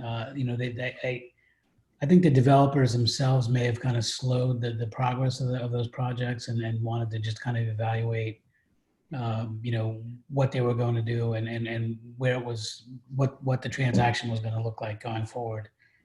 So, we still see opportunistic inquiries, people reaching out to us and saying, I have this project, I want to move forward with this project, or this is what I'm considering. So the conversations are still there, but we haven't had any pressing requests, particularly on the development side, for new money today. Yeah, we were ramping up construction as that's where, you typically get a little bit more yield on the construction side, and we're later in the cycle, and we like new assets. We love taking the risk of a new asset with a great brand and in a strong market where we can underwrite those demand drivers. And we always have the viewpoint that new always beats old when you're entering hotel markets. And, the demand, the business, you have 24-hour contracts. So we'll take new all day with the brand killer. So we were ramping up our construction pipeline. Unfortunately, as COVID hit, there was a lot of pressure from borrowers, or at that time they weren't borrowers, but potential borrowers, as well as groups wanting us to issue new term sheets that we're listening to, and we're entertaining them. But as the depth of the crisis unfolded, a lot of those conversations changed towards shoring up the existing portfolios. There's only one construction deal that we did close that was in our pipeline. It actually closed right in the middle of March, and it was far enough along. We also knew that it was going to be a longer construction period, and it was a pretty low basis, and it was in a market that we could easily underwrite in our backyard. So knowing that we had 24 months of interest structured into the deal plus a ramp up period, and knowing the brand is Residence Inn in Decatur, which Decatur, those of you that don't know, it's here in Atlanta, Georgia, and you have Emory University, the CDC, you have a lot of great demand drivers. Universities aren't as strong as they once were, but still, we do think it'll come back. Maybe not in the next 6 months, but we do think in the next 24 months, people will return to school. So that's a project that we did continue to pursue, and we did close. Today what we're managing through. We have a book of about a little over 150 million in construction deals. It's across nine projects from DC to California. Our biggest challenge right now is to Dilip's point earlier, is a project in San Francisco where they just can't seem to be able to resume work and remobilize with the GC in Phoenix and the shutdown orders from the city. So that's probably been our biggest challenge. But and we're going to have to structure around a lot of the delays, the additional interest carry. That's an ongoing conversation and stuff that we're starting to visit. But construction deals are going to have their challenges across our book, especially the ones that had longer, deeper shutdowns than other projects. So Matt and Dilip, how are you guys structuring your financing? Or, you're not really structuring new financing right now, but how do you think the development of that structuring will happen? When you get that first new deal in. That's real, and you feel like, it has a strong probability of executing. compare how, you know, you're looking at structuring those deals today, you know, or 3 months from now, or, you know, 6 months from now, versus how those deals might have been structured, you know, in the third or fourth quarter of 2019. Cost of capital, you know, LTC, all that stuff, recourse.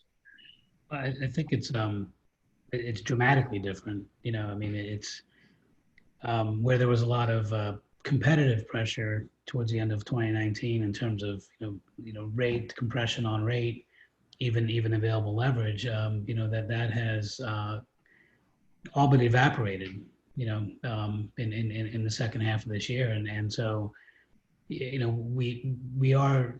If we are looking at transactions, and we're quoting on transactions today. They're not new build transactions, but they might be a reposition, right? We're seeing some more opportunity for reposition assets, and what we are doing is you know the leverage is lower than we would have historically been, and we're also you know rates have gone up, you know, marginally. I mean we historically we've always you know, we don't have access to bank cost of funds. So, you know, our rates have always been a little bit higher, but what we made up for that was in terms of, you know, being, you know, solely focused on the hospitality industry and being integrated within all the various sectors within the industry and being able to deliver in a much more quicker time frame.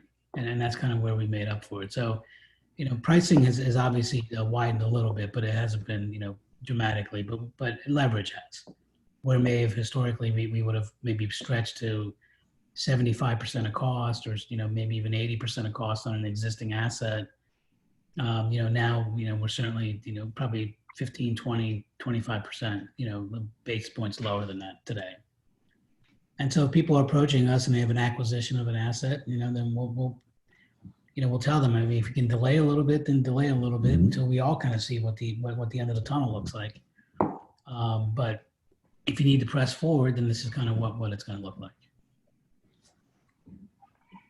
Yeah, I mean, similar to Dill, it's just hard right now. Groups are still coming to us, and we will quote a construction deal, but it's also evaluating the entire playing field because I think as everybody, there's little to no capital available to hotels right now. So whether it's an existing hotel that's you know coming off a 2010 CMBS maturity. Where you've had principal pay down, it was well underwritten, you know, back in 2010, because unfortunately we were in another downturn then. Those deals need to get refied. You know, there's just a lot of deals and a lot of capital that has to go into our space. So then it becomes an opportunity cost, and is construction the right play right now? Coupled with the fact of what Dilip said is we also know that construction costs are going to come down. A lot of people think, you know, sometime early next year, there'll be savings of anywhere from 10 to possibly 20%. So, you know, yes, we are quoting deals, but we're really trying to build up and quote our pipeline for, you know, Q1 of next year, where we think that the cost savings are baked in, because we know, as Dill noted, we're private capital. It's much more expensive than banks. So to be able to pencil your deal and make it work for the cost of private debt, you're going to have to be able to, you know, create some savings somewhere else in your underwriting. And hopefully that's, you know, with the project cost, you know, creating savings there. And then the deal has to really model and size to a return that works for both the borrower as well as that underwrites for us, where we think we're at a safe basis and that we can underwrite to definitive takeout 24, 36, 48 months from now when you have healthier capital markets.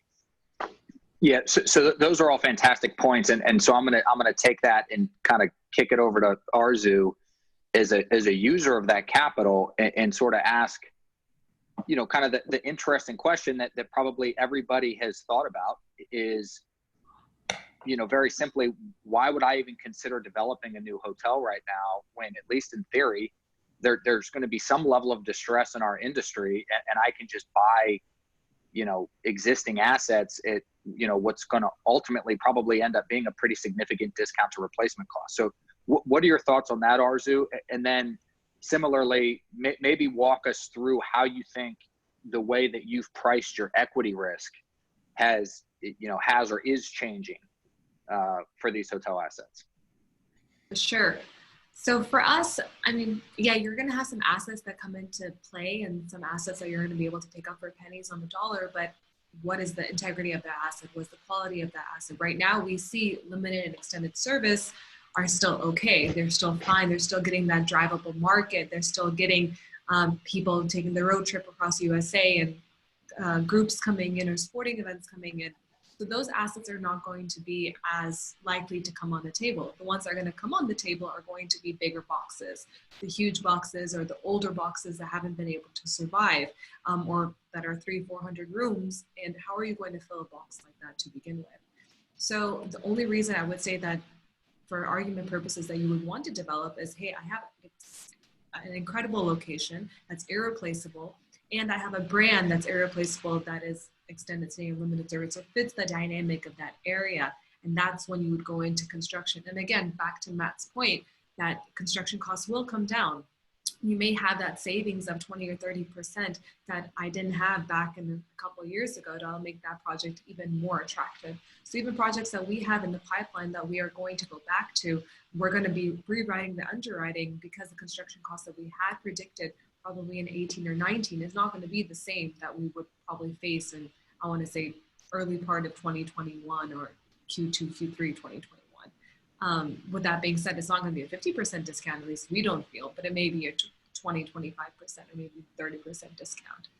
And then when talking about capitalization, you have to be well capitalized, whether that comes from LP, whether that comes from private equity, or whatever the sponsorship is. If you are well capitalized and you're able to go to these banks or even different lenders and show that, hey, look, I can bring 40 to 50% to the project, then they're more inclined to take that risk on you and to make sure that, hey, you know what, God forbid, if they do go belly up, I only have 50% in this deal. So that's where we feel that the capitalization comes into play, and you have to be well capitalized, whether that's from LP money is what we're seeing, or whether that's from previous projects that are getting that were refinanced and they need to park funds somewhere for new construction projects. But at the same time, acquisitions are going to be a play. It's just kind of to have to see what comes to the table and the integrity of the project that does come to the table. And just talk us through a little bit how you think about, you know, and again, I don't know how many deals maybe you've underwritten. They're probably few and far between. And I think we would all on this panel, and probably many of the panelists would agree that, you know, anything that we've seen out there's not any real price realization across the board yet. It's very focused. But when you look at a new deal, or prospectively, when you're going to start looking at new deals, and I'm just making this up, but maybe you used to underwrite to a levered 18% return. You know, does that levered 18% return turn into a levered 22%? You know, are you still comfortable with the 18? You're just going to be a little more discerning, you know, about the basis that you're going in at. I mean, walk us through a little bit about how you're thinking about that equity pricing. It's not, I want to say it's not there yet, but yeah, you kind of have to just take it with a grain of salt, and things are changing on a dynamic basis. I would say that we are anywhere right on that mark that you were talking about between the 18 and 22%. It depends on the project. Some projects, because your basis is so low, or you're picking it up for pennies on the dollar, that your return is much, much higher. Or some projects, hey, you know what? It's an incredible project and it's an incredible, irreplaceable location. And even for today's market, it's priced a little higher than I would like, because right now we're hearing whispers that you could probably take a 20 or 30% haircut on prices of what they were back in 19. But you know what? Even if it's not 20 or 30% on this project, it's maybe only a 10% or less, it's an irreplaceable location that I can't even go and build for again.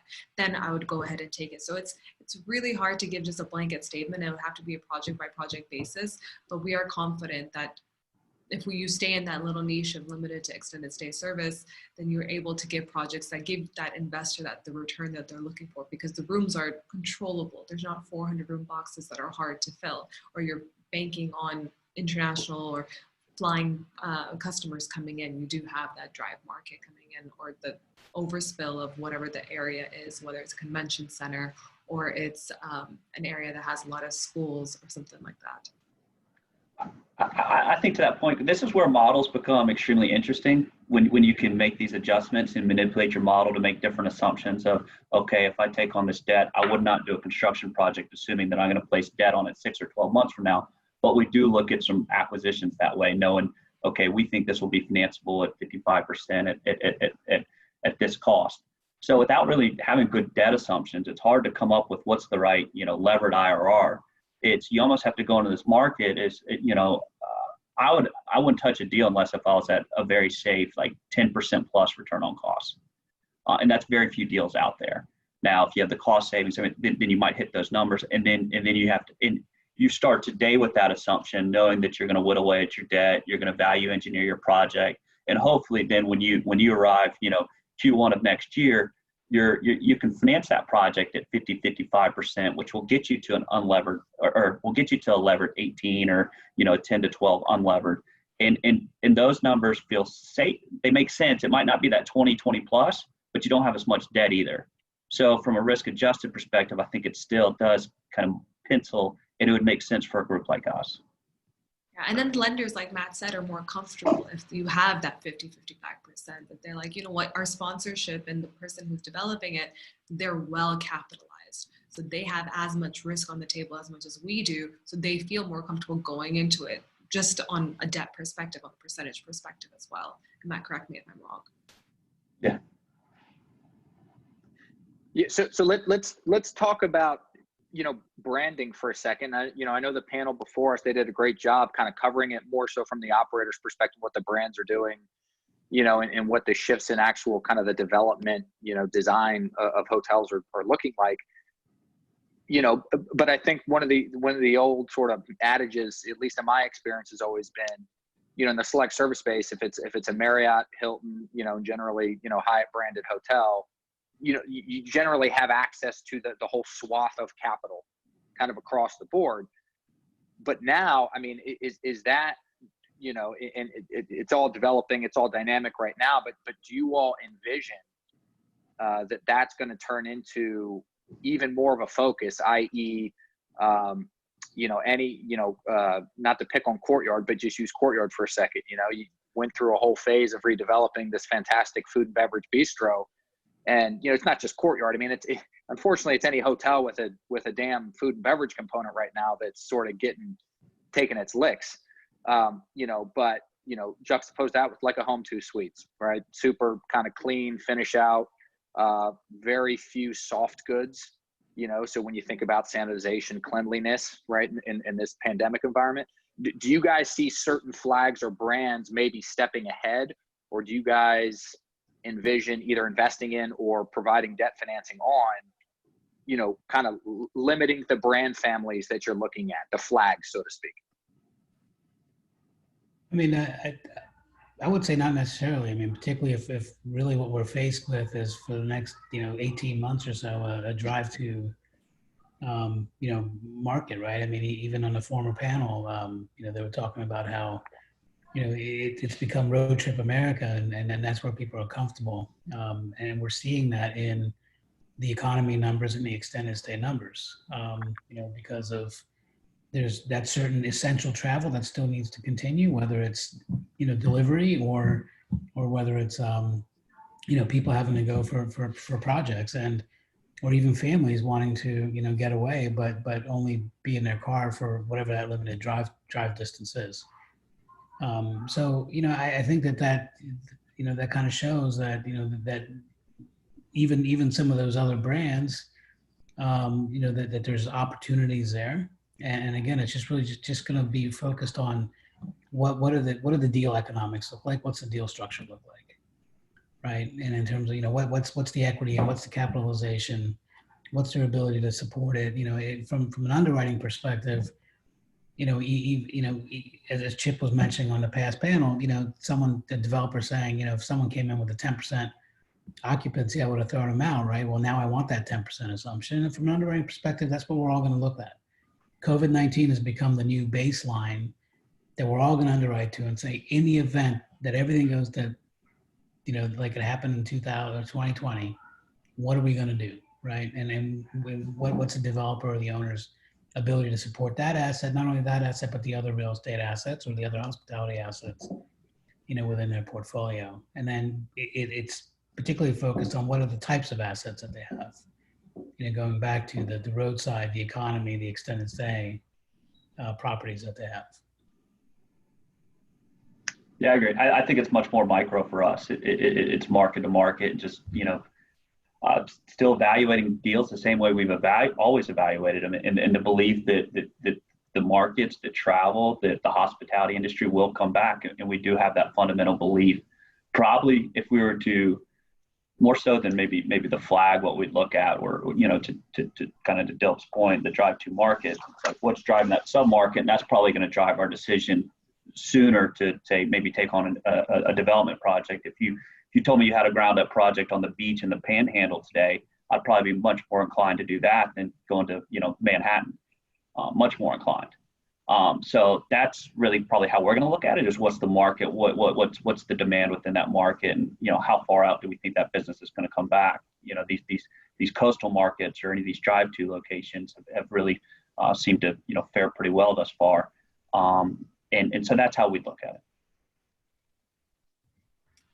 I feel like the brands, besides just on the financing side, but the brands have been very, very proactive, whether it is a Courtyard, whether it's a Hilton Garden Inn, whether it's a Home 2 or the TPS, they've been super proactive on taking away those high touch items, whether it's the sanitizing the TV remote, whether it's sanitizing the room and safeguarding it so that when a customer comes in, they feel like it's extremely clean and they're the only ones in there, whether it's taking away housekeeping, breakfast, front desk, whatever it is, but they're making it in such a way that customers are not just having the confidence to go back, but will return over and over and over again because they feel safer, say, in that hotel than even sometimes walking through a mall.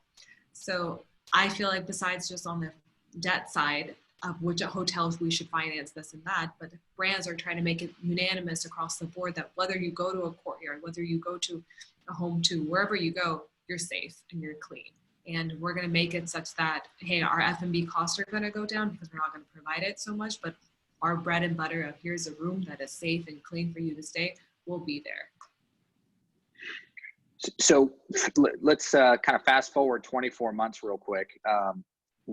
Earlier on, we saw a great presentation from Smith Travel, and you know, I think you look at the supply numbers, and of course it's lagging, right? So you still have stuff coming through the pipeline that's getting finished, and so when you look at the supply numbers, you know, your immediate reaction is, oh, how can that be? But obviously it's lagging data. So fast forward, you know, 24 months. Do you think we're going to see a sustained reduction in construction, hotel construction? You know, kind of going back to kind of, you know, if you think about great recession levels where everything sort of dipped, you know, kind of whatever it was, 0.5% or 0.4% kind of supply, you know, kind of year over year. Do you think you're going to see that 24 months from now, or do you think this is more of a, you know, whatever, you know, V Nike swoosh shaped recovery, and we'll get that sort of development pipeline, you know, back sooner rather than later?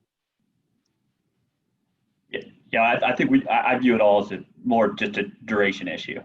From investments that you made to deals that we financed, everything is okay. How do we bridge ourselves 12, 18, and then, you know, see it out to the other side? So I think the construction pipeline is the exact same story. It's just some projects might never get built, but for the vast majority of that pipeline, I think it will happen. It'll just be pushed out more and more. And again, going back to my previous answer, I think you'll see projects get done sooner where there's more of a much, you know, in a weird way, you know, heavier leisure component that has proven and weathered, you know, a number of downturns. The California coast does it. Again, going back to the Panhandle, Galveston, Texas. I mean, you name it, these markets, they just tend to be resilient, and they pull back a little during the downturn. Even looking back in 2010 and 11 and 12, some of these coastal markets, they pulled back a little, but they still held their own. People still take vacations. And this pandemic, the last recession, it proved that people, they might not fly to Hawaii, they might not go to Europe, but they're going to go to the beach. They're going to do something. Everybody's going to take that weekly vacation for the most part. So we feel people that will always be present. It's proved itself this time around. And I think that type of product will come back sooner in the development pipeline. Then again, if you're, you know, a major MSA downtown, those projects are just, it's tough to pencil how those projects will look like. It's tough to underwrite when that business will come back. Yeah, I think you know, the recovery is, you know, we were all hoping for some sort of defined shape to it, whether it was UV or, you know, Nike swoosh, right?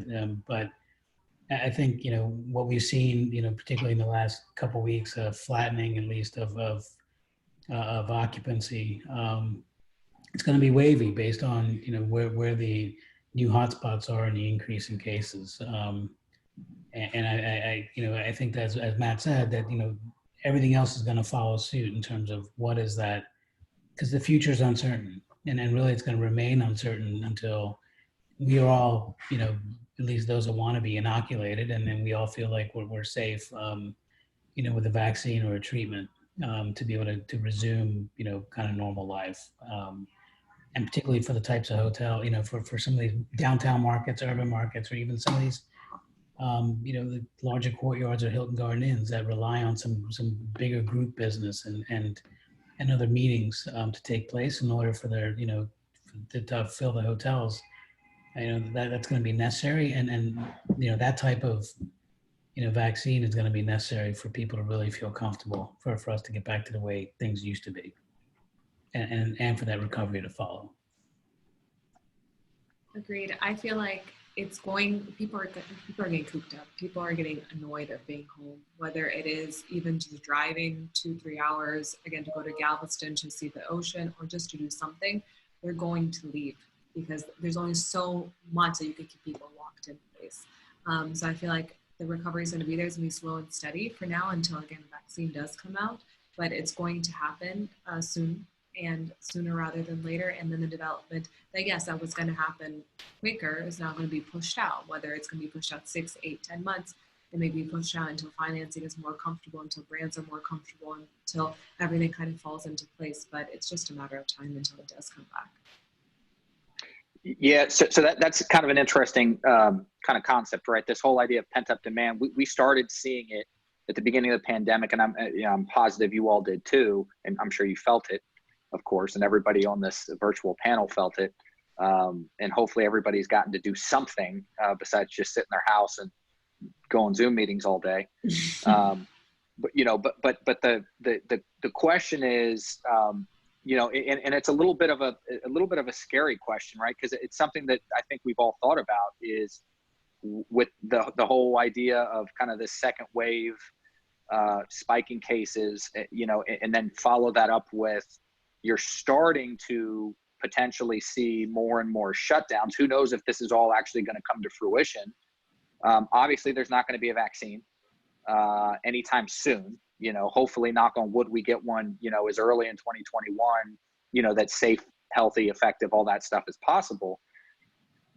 So in a way, it's almost like we're going back into that sort of physical and political impediment paradigm where even if you have, you want to get out, at least from a leisure perspective, you can't. So when you guys are sort of business planning and thinking ahead, I think we all thought in March, right? Let's look out 30 days. We're going to have a lot more clarity. You got to April. Well, 30 days from now, we'll have more clarity. And here we are, right? So July 20th. And now we're talking about second wave and the idea that, maybe occupancies do this again. How much are you guys thinking about that right now? And what does that do to your psyche as capital users and providers? Does it just make you want to maybe sit out until the first quarter next year and really not take anything too terribly seriously until you have that clarity of a vaccine? Well, from a capital provider standpoint, we don't have that luxury because we're pretty deep in it already, right? With the hospitality being 100% of our vertical.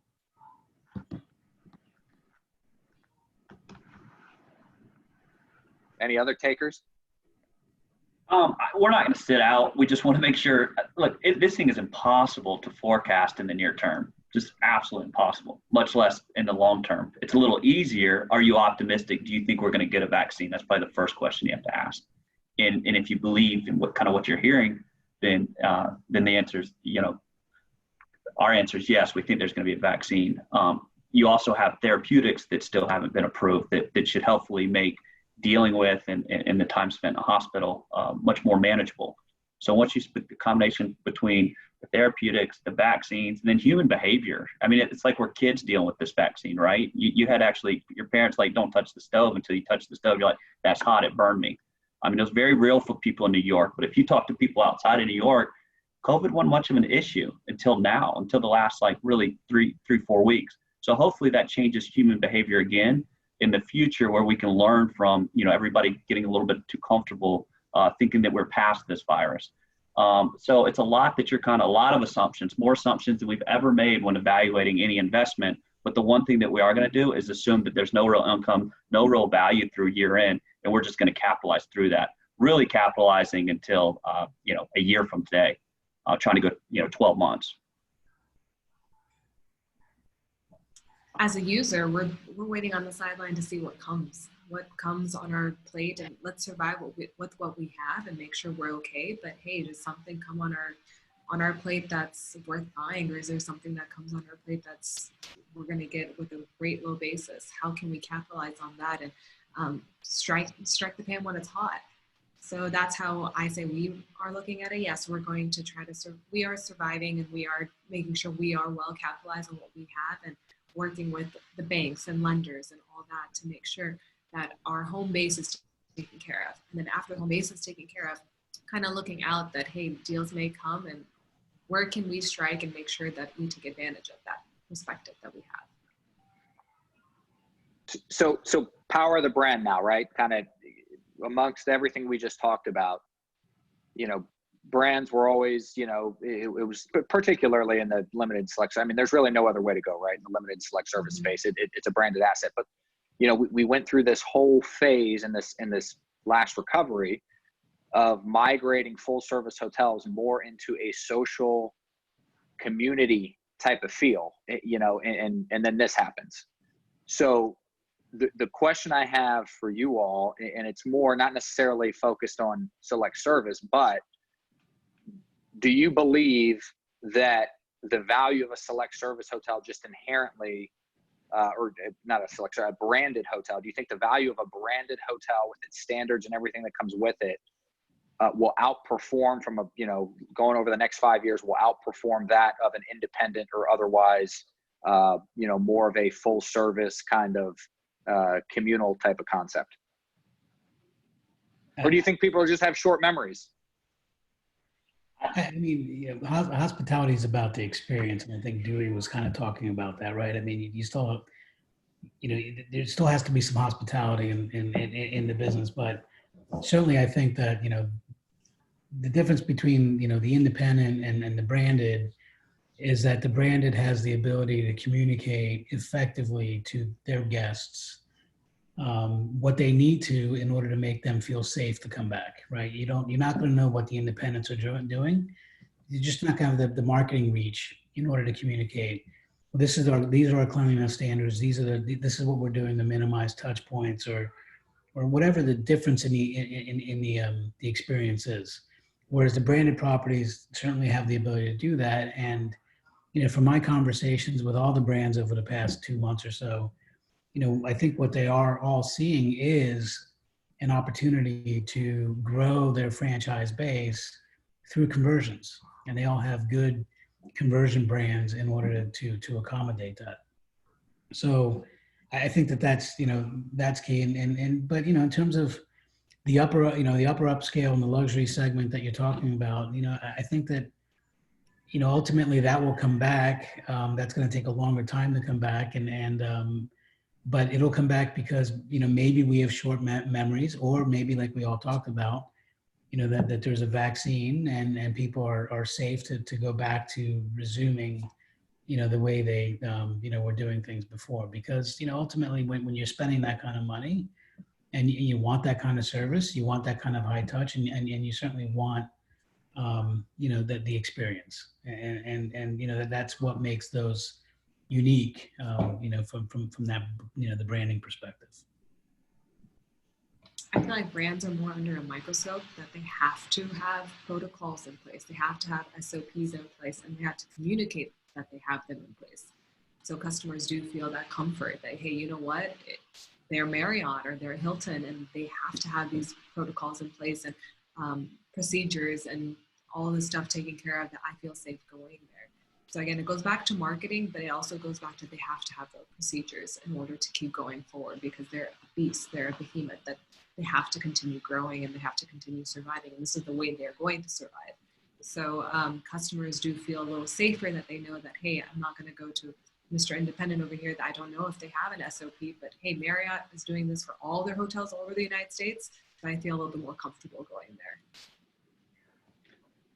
Yeah, I agree. I mean, you see, independents, they're going to have issues selling around it. You're seeing Airbnb, they just don't have a solution for this right now. And I just don't see, I would, look, being in the hotel business is tough enough, but if you didn't have a brand behind you in this environment, you got a lot more challenges. And I think everything that we've always just financed a branded project, so it's not as relevant for us, but I do think that, brands are going to separate themselves even farther, especially the strong brands with good management. Agreed.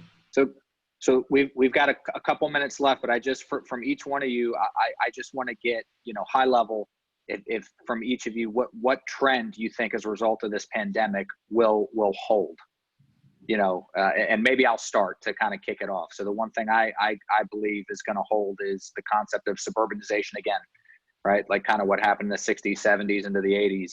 Everybody wanted to get out of the city and live in the suburbs, house, Class B office, all that kind of stuff. That's my one sort of bet, so to speak, my thesis. So Matt, what do you think? Well, I'll speak to you. My wife and I on Sunday, we spent the day looking at houses in the burbs going north of Atlanta, which I swore off said we'd never do. We're in Buckhead and a mile from my office and around anything and everything. But now we want land, we want space, we want maybe an amenity like a river or a lake and still be 30 minutes to our office, and self-driving cars help that. So that's a great one that I think will hold true. I know people have been predicting it for quite some time, but I do think it's inevitable, and some of it was starting to happen at some level. COVID will just accelerate it. Probably a trend just specific to hotels is it's just, and I don't think it's going to. It's so hard to say what's going to stick, just given the people's memories now. But I do think what's really going to have to be revisited are a lot of the amenities, similar to the question that you just asked, and just what is going to be the next evolution with hotels and the amenities and the F&B and a lot of these different packages. They're all just going to have to be rethought. And then the brand creep, I'd put that in that same category. But the brands, well, they have a lot of challenges, probably more, just as many challenges of any of us on how they're going to, prepare for kind of a new traveler. And it's understanding those patterns and those demands that travelers going to want to see. I think one trend that we're going to see. No, go ahead. I said, I think one trend that we're going to see is that the millennials are going to get their dream come true. They like technology and they want more technology. And how can technology make my life easier? That I don't have to talk to anybody and I don't have to see anybody. And I think that's going to be a trend, whether it's getting rid of front desk, whether it's getting rid of housekeeping or this and that. But hey, I like talking to a computer and texting and figuring out how to get things done without talking to anybody itself. And I think that's going to be a trend that's going to stick, and it's going to actually help change our environment and our industry to be more tech savvy and cater to the customer's needs, because it's going to create that distance. It's a good one. I should have gone first because that's exactly what I was going to say. Sorry about that, Philip. No, it's all last. I didn't have an answer. I think it's it's the acceleration of the change in how we do things, and it's like you said, it's the check-in, it's the delivery of F&B to the room, maybe the delivery robots or whatever. It's just going to accelerate it. RFID locks requiring people to check in using their phones, and the Bluetooth. So it's going to accelerate that. We were on that path, but I think now it's just going to accelerate it. So really, it's the technology is going to be a big impact. Well, listen, everybody, Arzu, Matt, Dilip, really appreciate your all's time and insights. And, hopefully everybody got as much out of it as I did. It's great hearing real-time observations. And, unfortunately, 45 days from now, I'm sure this conversation will be dramatically different, hopefully for the better, but you never know. So we're still in uncertain times, and we're all working our way through it. So thanks, everybody. Absolutely. Thanks, Chris. Thank you so much. Jeff, all yours.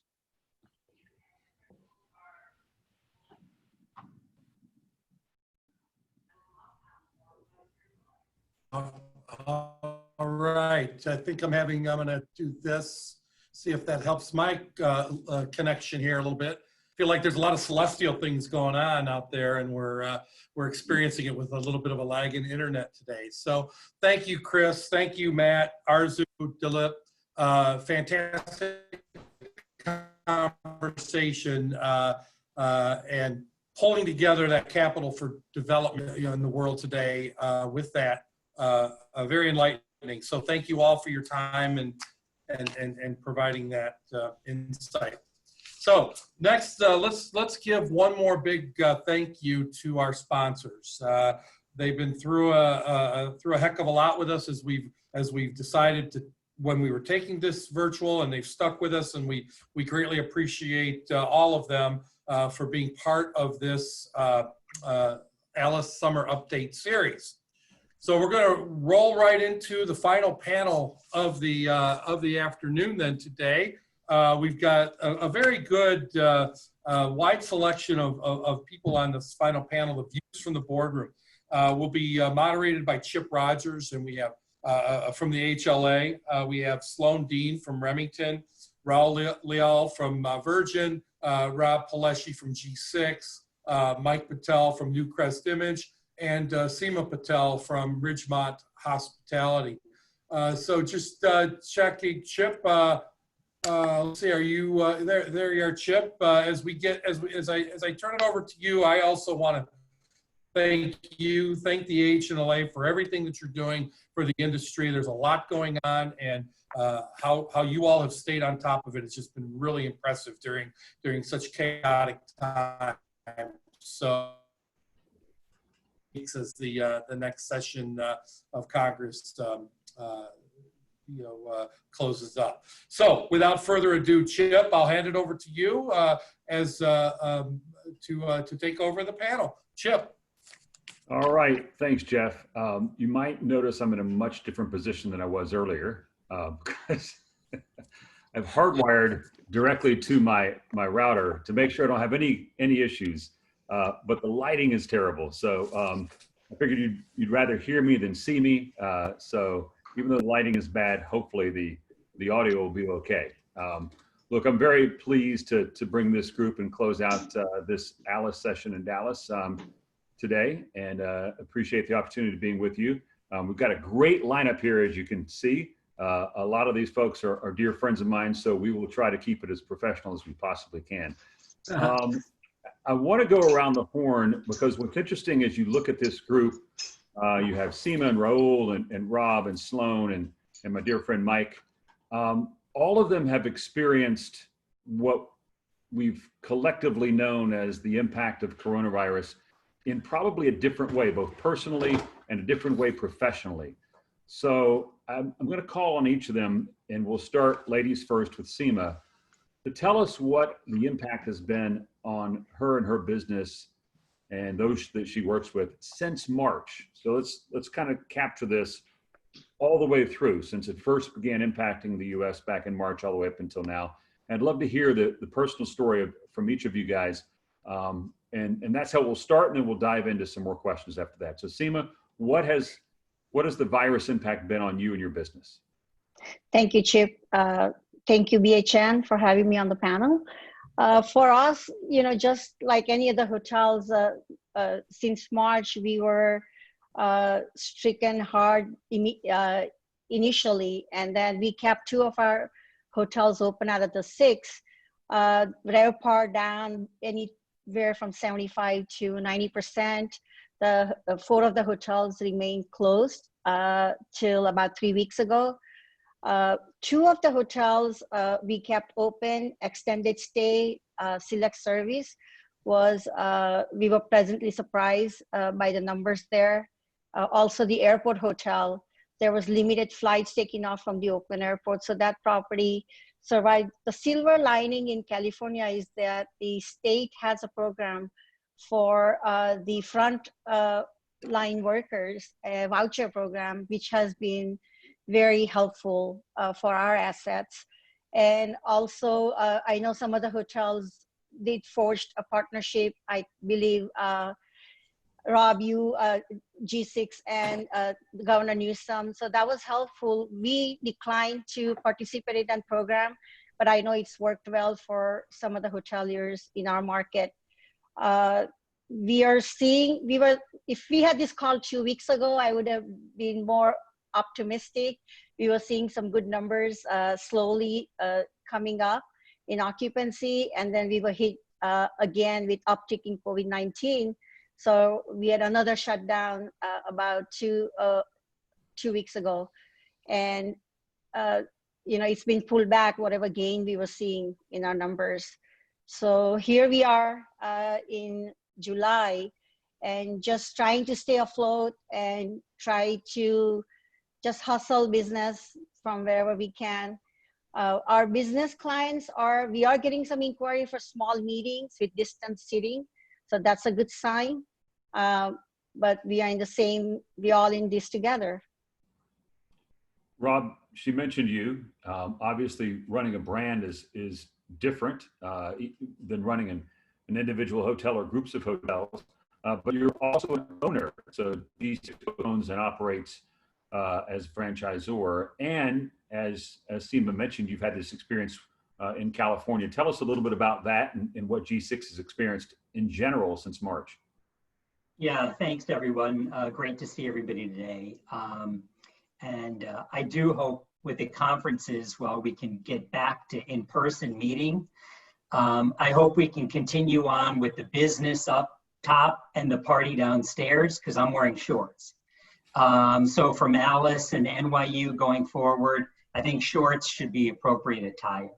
But for me, since the onset of this crisis, what I'm proudest about has been, the way we addressed our tagline of keeping a light on, and turned that into a business mantra. All of us together, whether that be our owned assets, our franchise partners, all of us aligned to really keep the lights on for our guests, to keep our team members working, and to represent our local communities. And I couldn't be prouder of the entire organization and how everyone aligned around that effort. So it was very exciting. Relative to California, in the early days, our first introduction was when they were trying to address the cruise line customers, and they didn't know where those guests should stay. And that was in early March.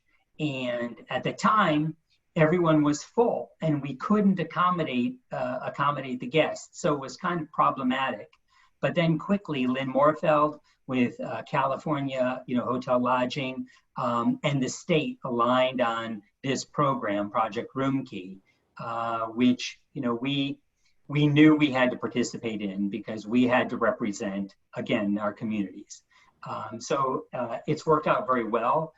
We've got a number of properties that are participating, both owned assets as well as franchised assets. And actually, we're talking with the governor's office now. They're extending the time frame on many of those assets, as well as the state is interested in acquiring some of those assets. So we're having a number of different conversations, whether that be extensions of the agreements or sale assets. So it's worked out well for us. It's been a trying time for everyone. We've all talked about that, but the one positive is the way the brand and the team and our franchise partners have aligned. So I'm excited and energized by that. Well, Rob, I will leave it to Jeff to determine if we're going to go all shorts at the next ALIS. The goal is to have more people show up and participate. So I'm not sure that your answer is the way to go, but we'll leave it to Jeff. He's the expert. Let's go to Sloan. Different situation. Sloan, obviously you guys own and manage. Tell me about your experience so far. What has changed at Remington since March? Yeah, so what hasn't changed? That would probably be the easier answer. This has definitely been dog years or dog months the last 4 or 5 months. Seems like it was 10 years ago when we were sitting in February. But, if I rewind the tape and in a timeline fashion, what we've experienced, I remember very vividly, it was one of those life moments. We had an all hands on deck executive committee meeting on Sunday, March 1st. We had some information from some political contacts, as well as we had run some models and taken what we had seen in China and in Italy, and then tried to apply it to basically a forecast of what we saw, what we thought may happen starting in the month of March. And I remember turning to, at that, following that meeting, having a conversation with some of my executives and saying, you know, we're going to end up in a situation that we're going to have to figure out how to operate hotels leaner than we ever have. And quite frankly, the vast majority of our population is going to end up being furloughed. And it was one of those moments that washes over you. And then fast forward, you know, on March 13th, we ended up having to furlough the vast majority of our associates. We managed to stay operating 86 of our 87 hotels. We have 2 hotels that are on the same pad, and we combined operations. And it really, I call it taking the elevator down. So by the 1st of April, our worst RevPAR weeks were the first 2 weeks of April. And then we started to slowly climb out of hell, if you will. And each week, I measure it in the amount of associates we have working. Pre-COVID, we had 7,000 associates. At the height of the crisis, the second week of April, we only had 450 people working, operating 86 hotels, mostly full service. Fast forward to June 1st, we had every hotel operating, and we had over 1,000 people working. And we got to GOP positive in the month of June as a portfolio, which I think, you know, given where we are, it has taught us that we can be profitable at much lower levels of occupancy. And then fast forward to today, we have about 1,900 folks working, all hotels operating. I think the unfortunate thing with the increased cases, we have seen a slowdown and pick up in pace. And so we saw great progress all the way through the 4th of July weekend, and then we basically hit the brakes, where the last 2 weeks have been slightly worse than the prior couple.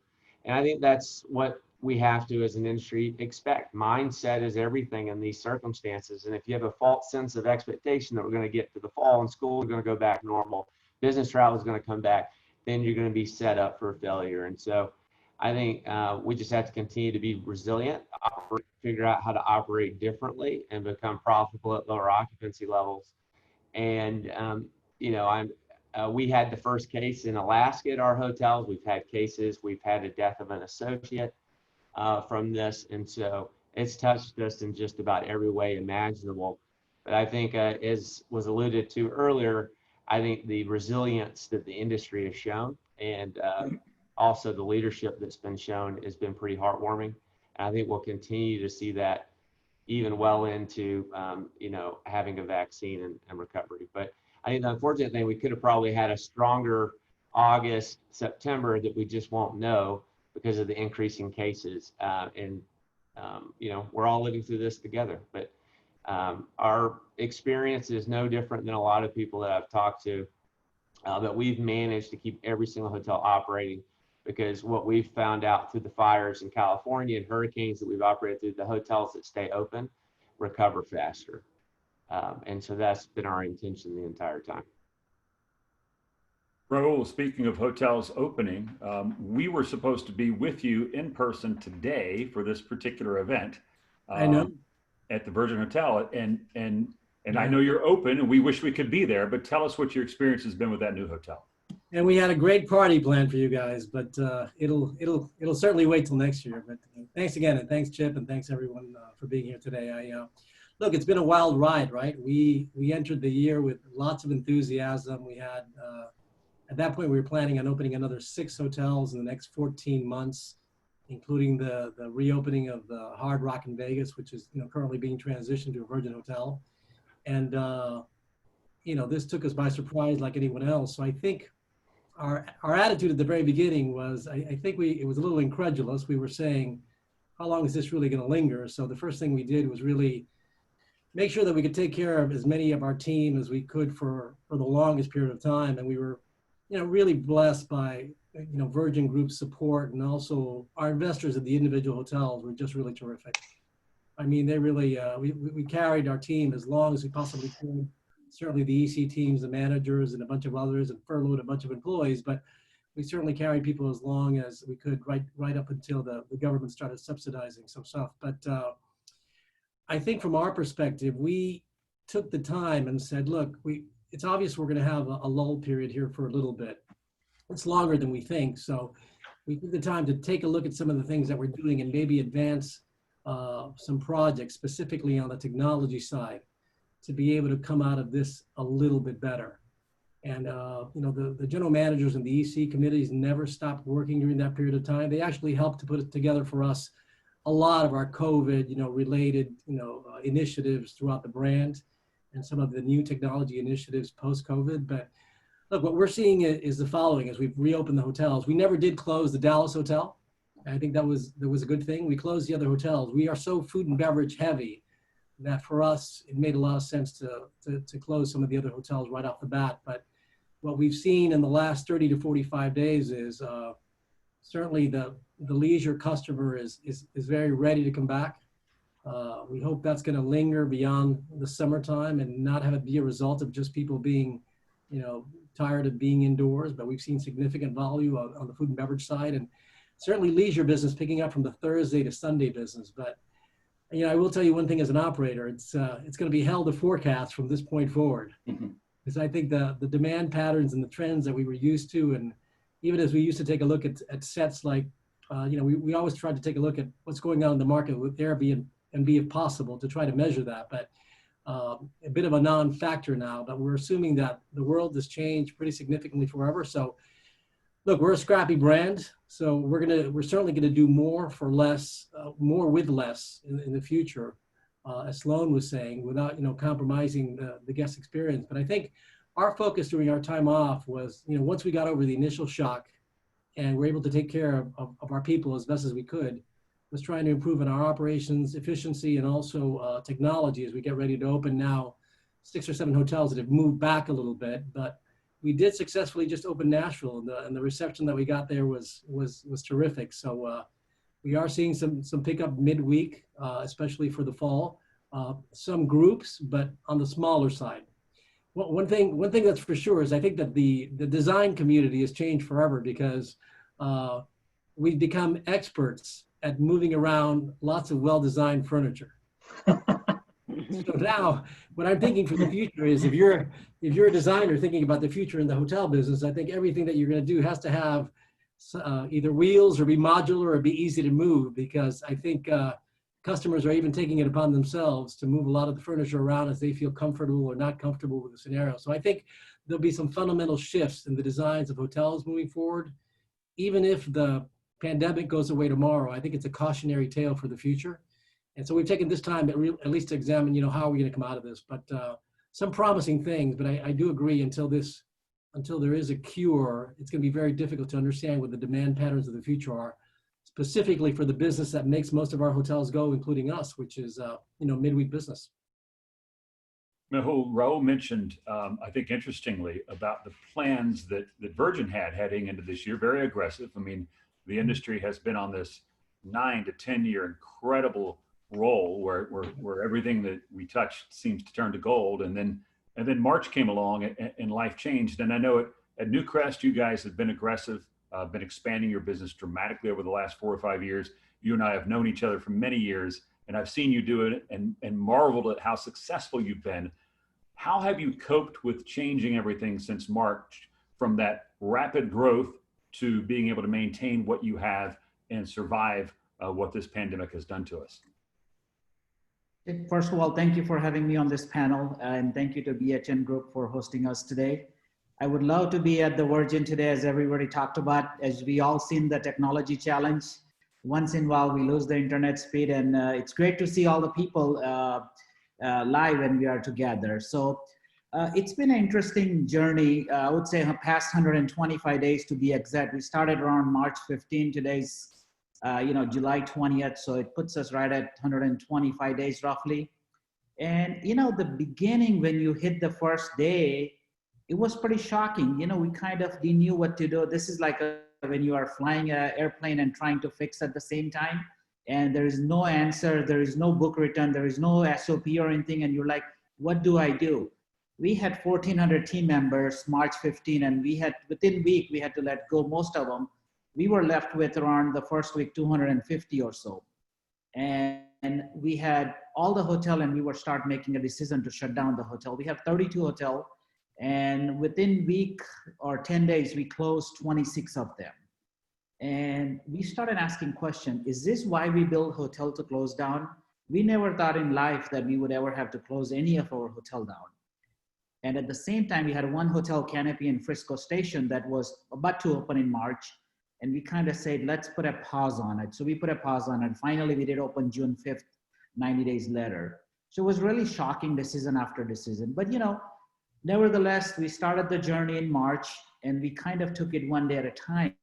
And the best part of our industry is many of the leaders came together and start sharing best practices. Most of the management company, the brand, and they start, this is what I'm doing, what are you doing? And there were many calls, many conference calls, and we started all sharing best practices. And this is like the industry came together and really figured out what are we gonna do and how are we going to get through this part. And, you know, the HR call was going on, whether you needed to do a WARN Act, you know, everything just, we didn't have those answers. So we all kind of figured.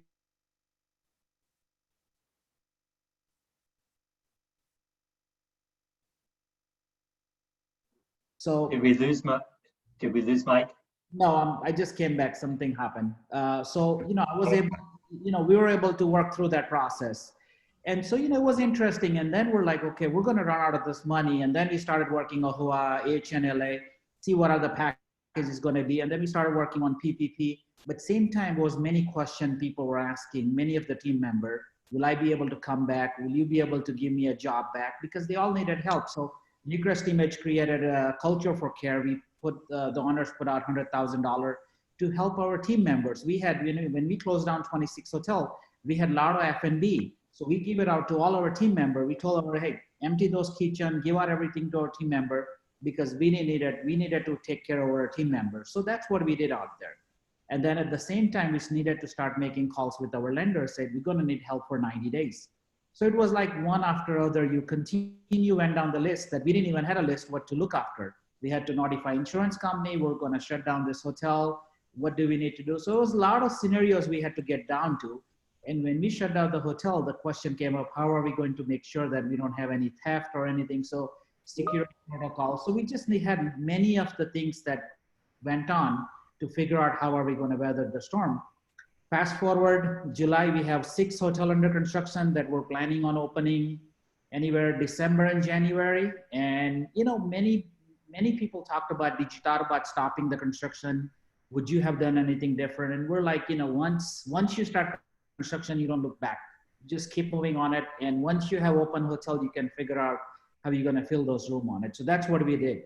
And, you know, Newcrest Image has been building for past 20 years. So we had experience in 2000, 2008. In 2009, we opened 15 ground up hotel. So we learned through that experience. So currently we're, you know, dealing with those 6 construction, and we had 8 hotel under development where we put those projects on pause on it because we just see it. Currently, we're dealing with 32 hotels where they're suffering the entire portfolio. And you know how US is dealing with the hotel occupancy. So we thought there is no reason to continue on those development projects. So we're just focusing on the 6 under construction projects, hope to get them open. And you know, we talked about the demand. We reached out to all top 25 customer, which is LNR, CNR, what do you call? And we reached out to all our company and said, would you be coming back this year? So the interesting answer is most of the companies say, our company has made a decision, they would not be traveling this year.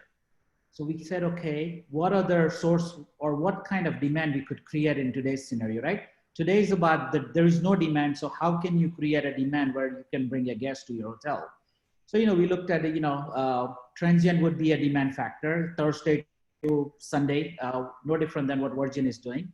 And so we're seeing some success, but, you know, Texas was the second one. I think Georgia after cheap that Texas open, and, you know, with many of the events that happened throughout the country has impacted. So Texas is one of them, it's hotspot. So we have lost most of our booking for month of July and August. And we thought we would have a good trajectory, but we lost that pretty quick.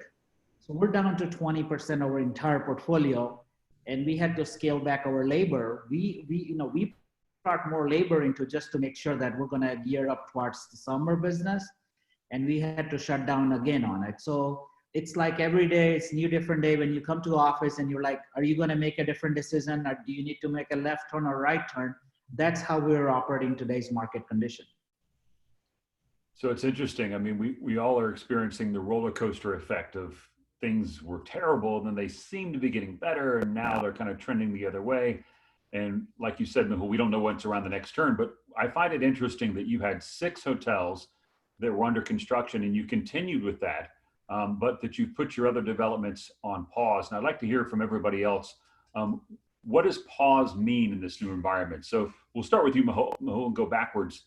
The ones that you have paused, not the ones that are under construction, but the ones where you haven't started construction, what's your outlook on that? When do you think you'll get back underway? I think the 8 projects, first of all, we talked to all our brands. We informed them what are we doing with them projects. So there is no surprise by me speaking here on the public audience. We looked at what could be a feature in each market. So many of the market, we felt like we needed to repurpose to multifamily. So many of the hotel project will go to multifamily. And there are hotel prospective project, we're kind of saying maybe it's foreseeable future on hold, at least 3 to 5 years. And so it's going to be a long journey for development. I know that Dewey and many other guys talked about today, but realistically, when we look at our industry, it will take 24 to 36 months before we see our RevPAR prior to COVID-19. So we're like, okay, we need to position ourselves. Maybe if you were to build anything, it would be 24 months out. So next 24 months is completely paused. We would not touch anything. Raul, what about you? I know you talked a moment ago about the development plans for 2020 that have all been put on hold. What does hold look like for you? Well, it's more of a delay than anything else. I mean, the one that, so Nashville was supposed to open in April and obviously got delayed till, we just opened a few weeks ago, till the weekend right before July 4th.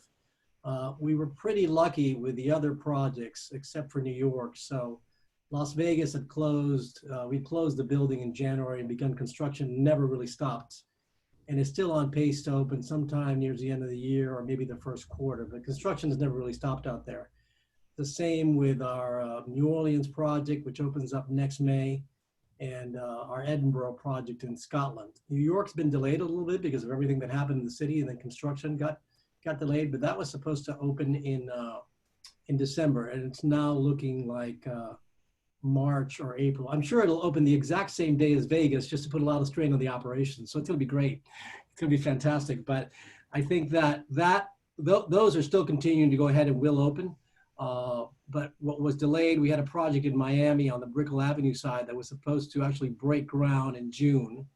And that's now been delayed. The closing actually has now been delayed a bit, probably till the beginning of the year. And we did sign a couple of domestic projects during this period of time, but we have not announced those yet. But we hope to announce those probably at the lodging conference in September as well. So there's delays for us, a few months here, a few months there. The biggest one being probably the New York project. It probably moved back 3 or 4 months because of the magnitude of that project and everything that happened and everything that's happened in New York. But we are seeing, there is a lot of interest. I think that this environment will bring lots of repositioning, different opportunities for everybody, not just us. I think, if you had a brand that maybe, or a hotel in general that wasn't performing when things were great, this is probably going to be the time to make a switch there, whether it's a brand or operations, what forth. But I think there'll be people that'll be willing to offload some of the assets, maybe at a discount in the near future. I also think there's plenty of capital on the sidelines for the right project. Maybe that hasn't started coming to fruition yet, but in lieu of demand being stalled, it just depends how much individual owners and institutions can hold out, right? Before they have to give the assets back or sell at a steep discount. But we think there is a light at the end of the tunnel development-wise, and we'll continue to customarily sign our 2 or 3 hotel deals a year. Sloan, what about you? What are you seeing? Delays? And if you're seeing delays, what does that mean in your world? Yeah, so in terms of new hotel openings, we're partnering a deal in Steamboat, Colorado, and it was supposed to open in July, and we actually would have opened in August if we could have gotten the cabinets were coming from China. So I think there are some that, if you're sourcing product from China or overseas, there's been a logistics problem. And so now we're going to open just before ski season in either October or November. So it wasn't really a business demand issue as so much as just getting things going. Also, you have problems with, in certain markets, getting subs to show up, and or they maybe have work rule restrictions that slow down the construction. So I think that's what you're seeing right now with projects that were already underway. I think there's really two situations that we're seeing. It is the ones that are current and it's a delayed opening. There is the projects that are never going to see the light of day because there's no debt right now. And I think that, new construction financing is a challenge. And so I think you're going to have this lull period in between. And then we're part of several projects that won't open until 2022, 2023. And we're seeing those still move forward where the capital stack was pretty well put together.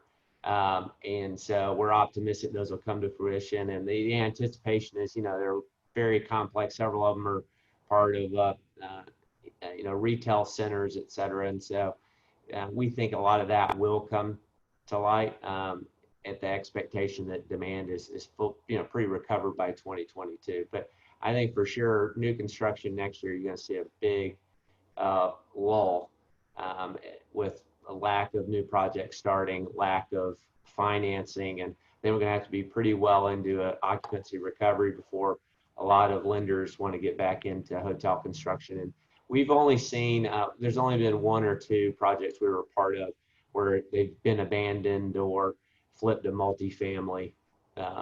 So that's what we're seeing. Rob, I'm going to skip you, and I'm actually going to go to SEMA, then I'm coming back to you on a different question. SEMA, development, what's it looking like for your company? So we opened 2 hotels in 2019 that were under construction, and we don't have anything under construction at this point, but we have projects in the planning, which we've definitely hit the pause button for at least 2 years or so. The projects are in strong market. California has a strong fundamentals with supply and demand. So we feel optimistic that we'll be developing them, but for now we hit the pause button on them. We also had 2 property improvement plans, which we have delayed probably till end of the year or sometimes in 2021. Rob, I promised I would come back to you. Here's the question. It deals with safety. So we know right now, unlike any time that we've ever experienced, any of us in our lifetime with respect to hospitality, consumers are saying, the one thing keeping me from traveling, the top priority is safety and cleanliness.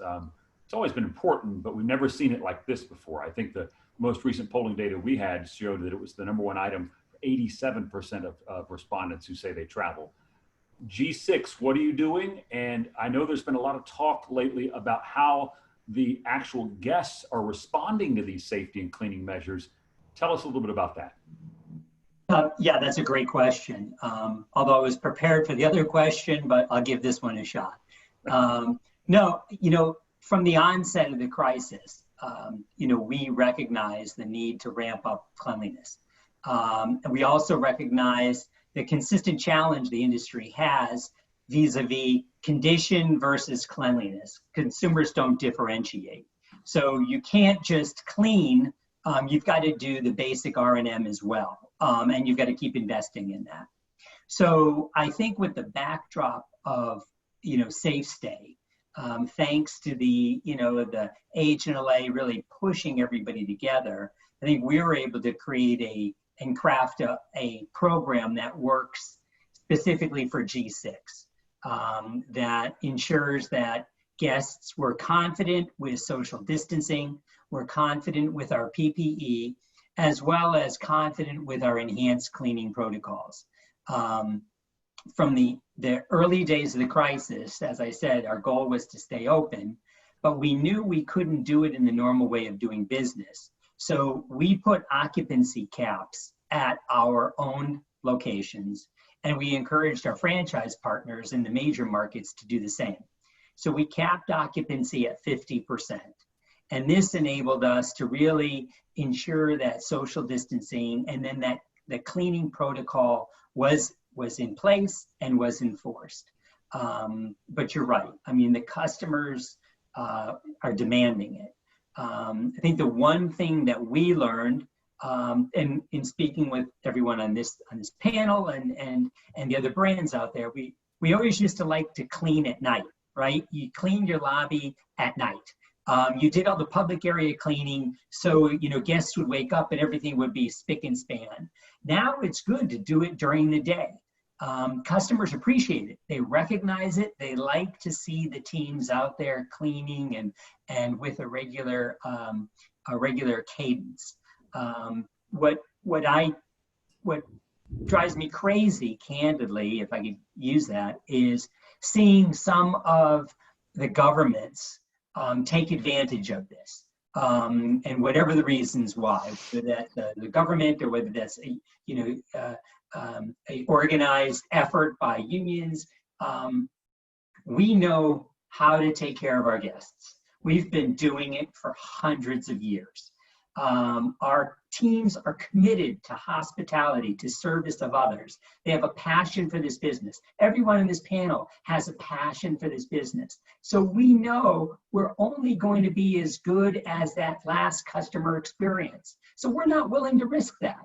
We're going to take care of each and every guest. And the last thing we need is onerous requirements, legislation dictating how we do things that really take control away from our operators, those proud hoteliers, and remove us from the equation. So again, Chip, what the AHLA is doing with the support of AHLA, with the support of California Hotel Lodging and Texas Lodging, and the list goes on.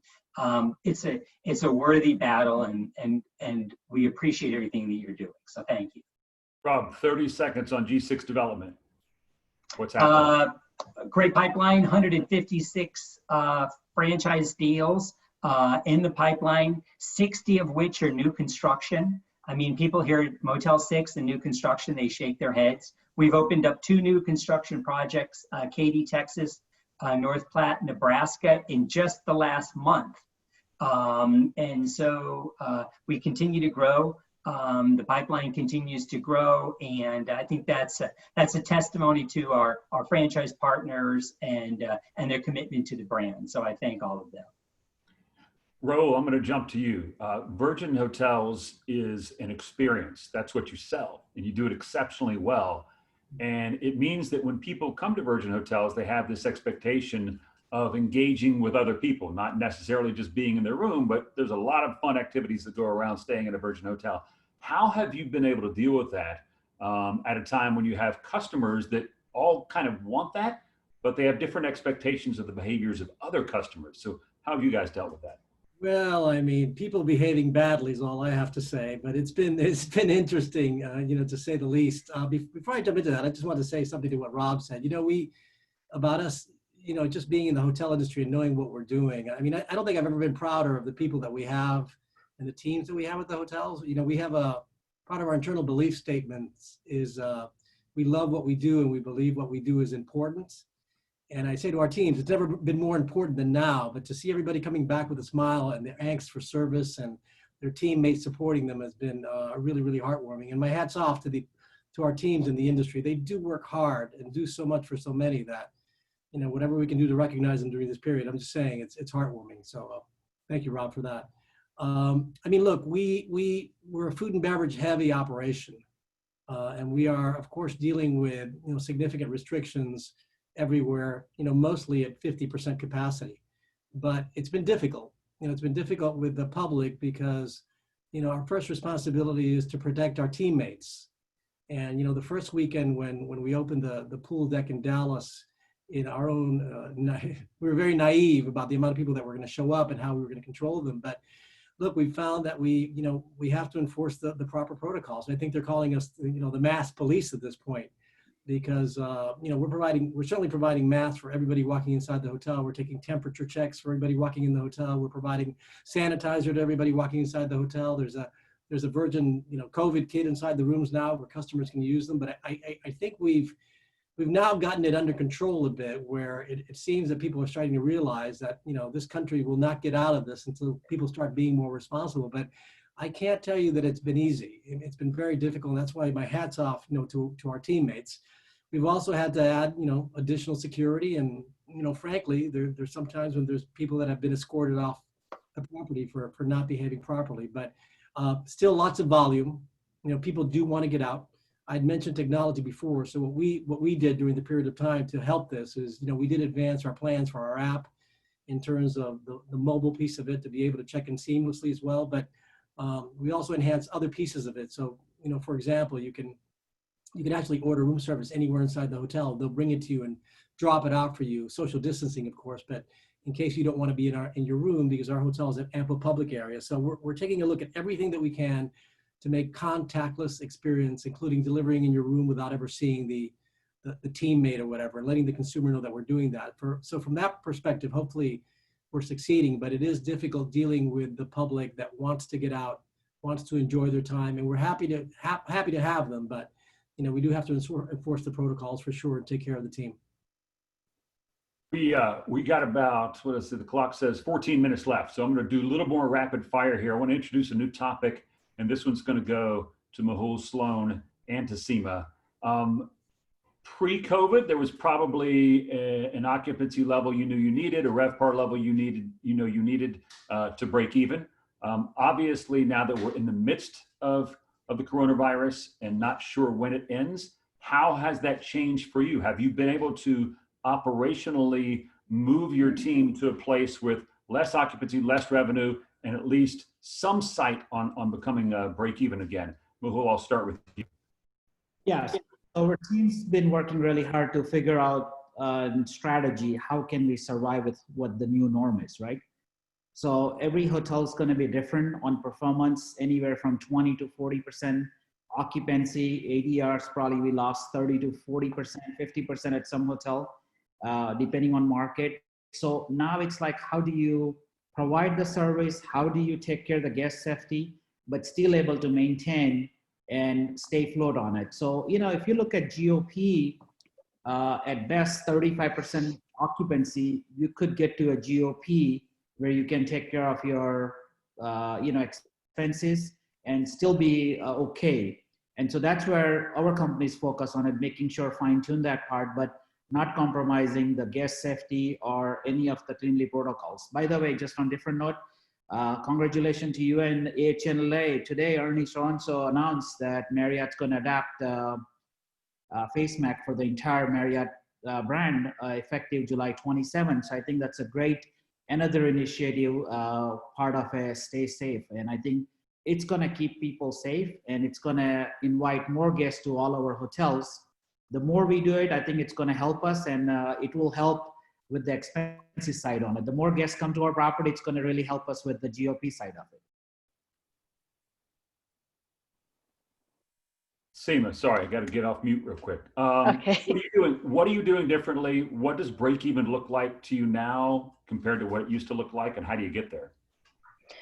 Well, just like any one on this panel, we are closely monitoring our cash flow analysis. We've actually been fortunate to break even across the portfolio last month. And again, that's for the state program that's been helping us. We also are doing a lot of cost saving measures, are very fortunate. Going back to the team, we have an amazing team that's been you know, taking up more managers doing front desk shift, and housekeepers you know, stretching their days. So we're very fortunate to have the team that we have, and you know, debt deferment, of course, that helps a lot for us to stay afloat right now. Our number one priority is safety of our guests and safety of our team. And what we are doing is the Stay Safe program from AHLA. We actually, thank you very much for that program, because we're actually using that as a marketing tool on our social media channel to bring more people into our hotel, making the guests feel secured that we have good cleaning protocols. So all those things have been working. Like I said, we've broke even last month, but with the new lockdowns, not sure what's going to happen this month. We'll take it as, you know, one day at a time. So Sloan, you mentioned a moment ago that June, you actually got to where you needed to be. And then of course we had a little bit of a drawback because of the spikes in certain places. What does Remington look like different today than you did back in March? And what are your new targets? Yeah, so you know, first off, I think most hotels break evens pre-COVID were 40, you know, somewhere 40 to 55% occupancy, depending your ADR and your labor market. For us, it was around 35 to 40% occupancy, and now you know, we can get to GOP positive on 25% occupancy. That's just, you know, how the numbers bear out. In June, our RevPAR was down 76%, but we were several $1 million in the black on GOP. My going forward goal is to get to NOI positive. Obviously, the carry cost with, you know, when forbearance burns off is going to be the next question.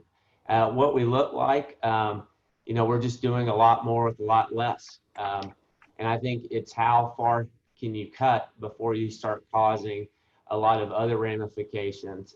You know, for example, if you go to most of our full service hotels, the restaurants are not open, or there's some type of, you know, very altered bar plus some type of light menu.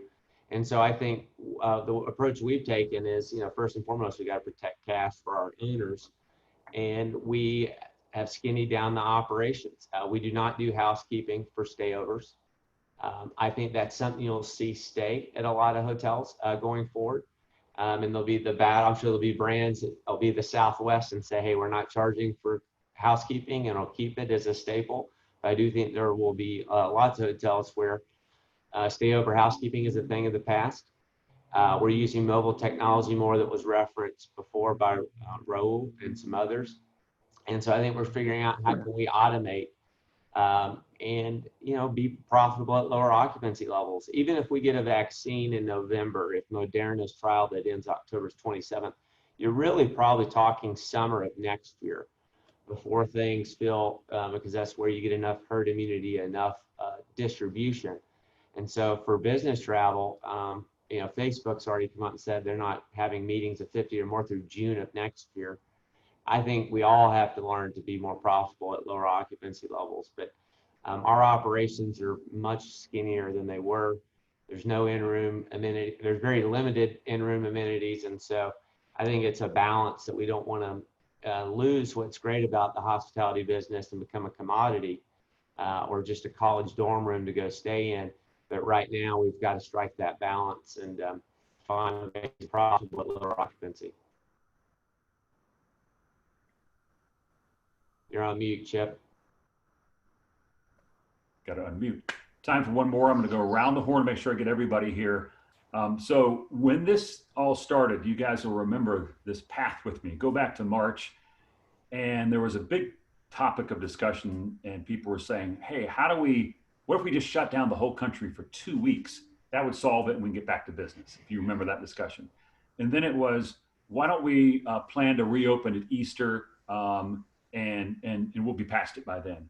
And then we all thought, well, you know, with the hot temperatures coming on in the summer, and believe me, I'm standing here in Washington, D.C. right now, and it's 99 degrees outside. It's certainly hot enough. We thought with the hot temperatures, that was going to kill it. That has not happened. So our predictions keep being wrong and wrong and wrong, which is why I'm going to give everybody a chance right now to make a prediction so we all get it right, okay?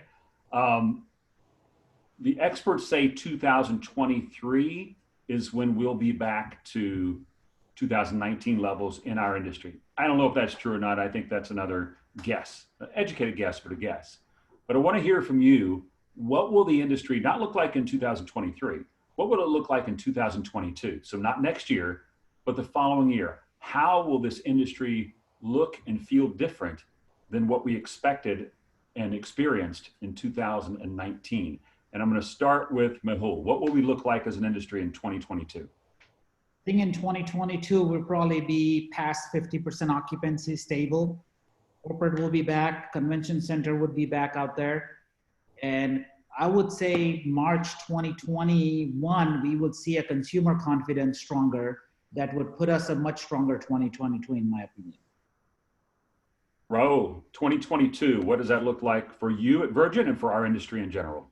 Look, I think it depends on the segment, right? I mean, some segments I think are going to recover quicker than others. I think we've seen, as I think was mentioned in the panel, that, you know, especially the extended stay segment has done, you know, pretty well, or has at least, you know, survived in this period of time. I think that there is a lot of hotels out there in the middle somewhere between, let's say, extended stay and maybe full service that are going to either probably tank or never open if they were under development. So I think you'll see, I think demand will come back because I think you'll have less supply. I think supply will dim significantly over the next 18 months, or at least projects that were going to get financed probably aren't going to get financed. But I would say that, you know, you should be back based on the trends that we're seeing in leisure and forth, that I think the occupancy will come back if there's a cure found in the next, you know, 12 months. I think what's going to be interesting to see is if the rate comes back, because I think, you know, people will still travel, will start traveling for business and whatever else, but economically, I think the country will be in far worse shape, unfortunately, for the next 24 months. I think that people will be looking certainly for value in whatever segment they desire to go to.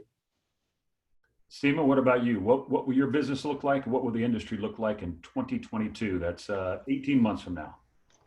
Well, we hope to get a good vaccine, good vaccine options, because that's what's going to increase the consumer confidence for people to travel. Hopefully by 2022, we'll see more travelers, more business travelers feeling confident. But I do agree with Raul that the convention market, the large events, conferences, not sure if they'll be confident to book a conference of a few thousand people. And the hotel in downtown city center that's heavily dependent on convention market, I think those will have a long way to go. Sloan, because I want to give Rob the last word. Sloan, you were just talking about the incredible efforts that Remington has made to make sure you're streamlining things so you can get back to break even. What does that look like in 2022? I think you'll have holdover items like housekeeping being elective for stayovers, so more people can be profitable at lower occupancy levels. I think we'll still be dealing with COVID then.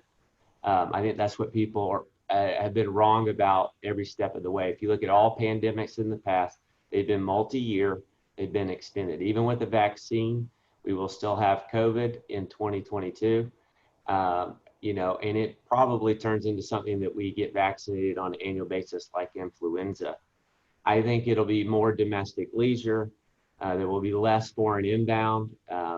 Even, you know, some of this will be a hangover effect from other people. The U.S. has had the most confirmed cases, so you'll still have, I think, some hesitancy for people to travel here, just like there'll be hesitancy to get on a cruise ship. I think the top 25 markets are going to struggle more than the rest of the country, which is the case now, and it'll continue. Airbnb will be a public company then, and we'll see what that brings about. And I think you're going to see some business travel that won't ever come back. And I think if you're a hotel that is 100% reliant on business travel, then you need to make sure that's, you know, accounts and business that you think will come back. And there's certain portions, government, foreign, will come rushing back. But I think a lot of tech businesses that won't travel. And I think group and conventions will still be struggling in 2022. I think you will have attendance down. You have a ton of companies whose balance sheets have been destroyed. And one of the easiest things to do is say, hey, we're not going to attend the convention this year. So I think it's still going to be a struggle for your large convention hotels into 2022. Last word, my dear friend, Rob Palesci. Thanks, Chip. You know, I think definitely consolidation is the play. We'll see less brands. Because they'll collapse some of the brands, you know, brands that are designed for customers and designed for customer experience rather than unit growth. I think we'll see consolidation in the real estate, you know, world, where you'll see PE firms back in, and, you know, probably some consolidation there with whether it be the REITs or some of the other players and growth there. But I think from the positive standpoint, yes, I understand, you know, the negative, the business impact, but I think we'll all deliver a little bit of a better experience for the guests because it's going to be more personalized. It's going to be more targeted. And some will say, oh, stay over cleaning. Oh, we're not going to do that anymore. That's bad. Now, I bet you none of us on this call or most in the panel don't have their rooms cleaned while they're staying over a hotel anyways for a couple of days. So it's not like it's a loss. And most would appreciate more an enhanced use of technology like Raul and Sloan are putting in their properties. So I think we're going to see more technology at play. I think we'll see personalized, targeted messaging for those customers. And yeah, there's going to be a smaller number of customers, but we'll know them. We'll have a better relationship with them, and I think we'll embrace them. And at the end, I hope in whether it be next month or in 24 months, this esprit de corps with across the whole hotel industry stays intact, where we're all aligned, we're friendly, we're working in the spirit of partnership. So that's what I'm hoping for. Great way to close it out. Thank you so much, Rob. I'll turn it back over to Jeff, but I got to leave with one thought, Jeff, and that is it's the word I'm trying to get everybody to use, or two phrases. First, bleisure. That's important so that guests start staying Thursday all the way to Monday. And don't use the word work from home. It's work remote, because work remote means you can work from a hotel. Work from home means you're at a home. So work remote, we all need to chime those same words every chance we get. Thank you, Chip. Thank you. Great. Thanks, Chip and everyone. I have one more important question to ask you before we go on, though. And, you can be honest about this. This is my scientific poll. Who besides Rob is actually wearing shorts on Zoom? And so should we make that an ALIS a tradition going forward? Anybody raising your hand? All right. I think we have some work cut out for us there to get that done. So Chip, great job as always on moderating. Sloan, Raul, Rob, Mike, and Seema, thank you for your time and insight. It was fantastic to hear everything going on. So we appreciate your time and best wishes as the recovery starts taking shape. Thanks, everybody. Thank you. Take care. Stay safe. Thanks, everyone. Thanks. Okay, so we're going to move on. Now, clearly, they were talking a little bit about group business, group hotels, and the challenges that they face. Of course, that's everyone but the JW Marriott in LA in January, when we have ALIS, 20th annual ALIS, and the 7th annual ALIS Law. Sponsorships and sponsorships are available. Registration will open soon in early August. Visit ALIS Conference or alislaw.com to get more information on that. And for next year, summer updates. We already have these all planned. All of the hotels that were going to do it this year are back on board for 2021. The TWA Hotel at JFK, thank you, MCR. The Margaritaville Hotel Nashville, thank you, Davidson. The Virgin Hotels Dallas, thank you, Virgin Hotels. Excuse me. And the Fairmont Century Plaza, thank you, Accor. We're going to visit an old friend where ALIS had a firm start back 20 years ago. So we look forward to seeing you then. And finally, we want to thank you for participating in the ALIS Summer Update. We couldn't do it without you, our colleagues, our friends, and we thank you for participating. And recordings and presentations from all 3 Summer Update virtual programs will be online shortly at alissummer.com. You'll be getting an email letting you know when that's available. So again, thank you very much. Best wishes to you all. Stay safe, stay well, and have a great rest of the week.